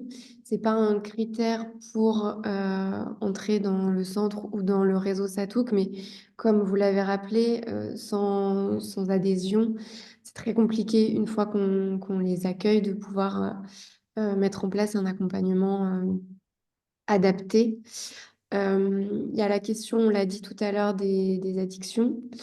On a fait des accueils où on s'est rendu compte que quand il y a un niveau d'addiction particulièrement important et qu'il y a il n'y a pas eu d'évaluation, il n'y a pas eu de suivi qui s'est mis en place en amont de l'accueil sur le centre. Pareil, ça peut nous mettre en difficulté parce que, comme l'a dit Lila, le centre, mais aussi toutes les structures du réseau Satouk sont plutôt en milieu ruraux, donc avec un accès limité à tout ce qui est dispositif addicto. Donc c'est aussi pour ça qu'on essaie de développer les partenariats avec des associations, avec des structures d'accueil et d'hébergement pour mineurs qui présentent des addictions. Euh, voilà, et puis bah, il y a le critère d'âge aussi. Je ne sais pas si tu vois. C'est vraiment du cas par cas et du travail d'évaluation en partenariat avec tous les acteurs qui gravitent autour de la situation des jeunes, qu'on arrive à construire des solutions adaptées aux mineurs pour lesquels on est sollicité. Voilà. D'accord, je vous remercie. Et donc concrètement, imaginons dans l'hypothèse où une jeune fille est passée par le parcours judiciaire, c'est-à-dire elle a déposé plainte, accompagnée par les enquêteurs, il y a une enquête qui a abouti. Finalement, donc elle est considérée, reconnue par la justice comme victime. Les auteurs ont été jugés. Derrière, il y a un risque patent de représailles contre la victime. Est-ce que nous, très concrètement, en tant que donc, partenaire de la justice, procureur de la République, on peut prendre attache avec vous pour vous demander une mesure de protection à l'égard de ces jeunes filles? Oui, oui, bien sûr. Alors, j'ai dit que le premier critère, c'était qu'elles soient victimes de traite des êtres humains. On n'a pas besoin qu'elles aient été reconnues dans le cadre d'une procédure comme victimes de traite des êtres humains. On s'appuie sur un faisceau d'indices parce que très souvent, la situation que vous évoquez, où elles ont été reconnues comme mineures, les personnes ont été condamnées, ça concerne très peu de mineurs pour lesquels on est sollicité. Nous, on travaille aussi au sein du centre et dans le réseau Satouk à les accompagner dans ces procédures. Mais généralement, quand elles arrivent, on n'en est pas encore à ce niveau-là. Il y a un signalement qui a été fait, mais on n'en est pas forcément là. Et bien sûr, vous pouvez nous solliciter.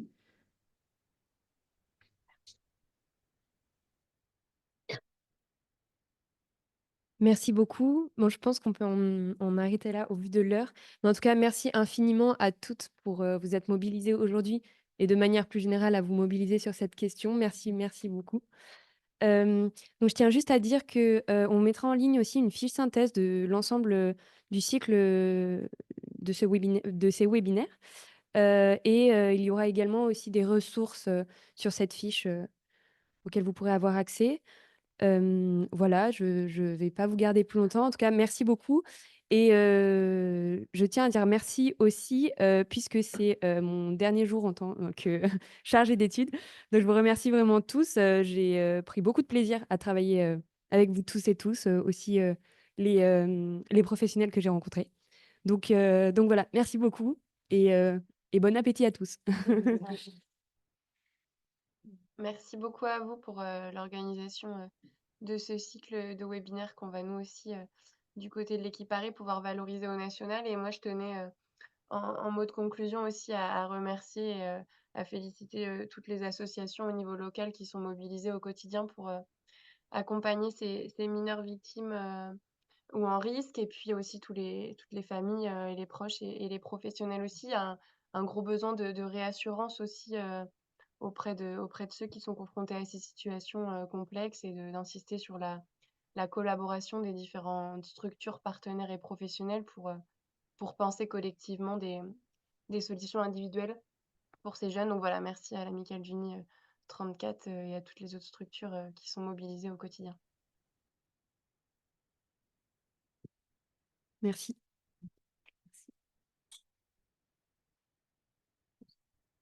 Et bon appétit.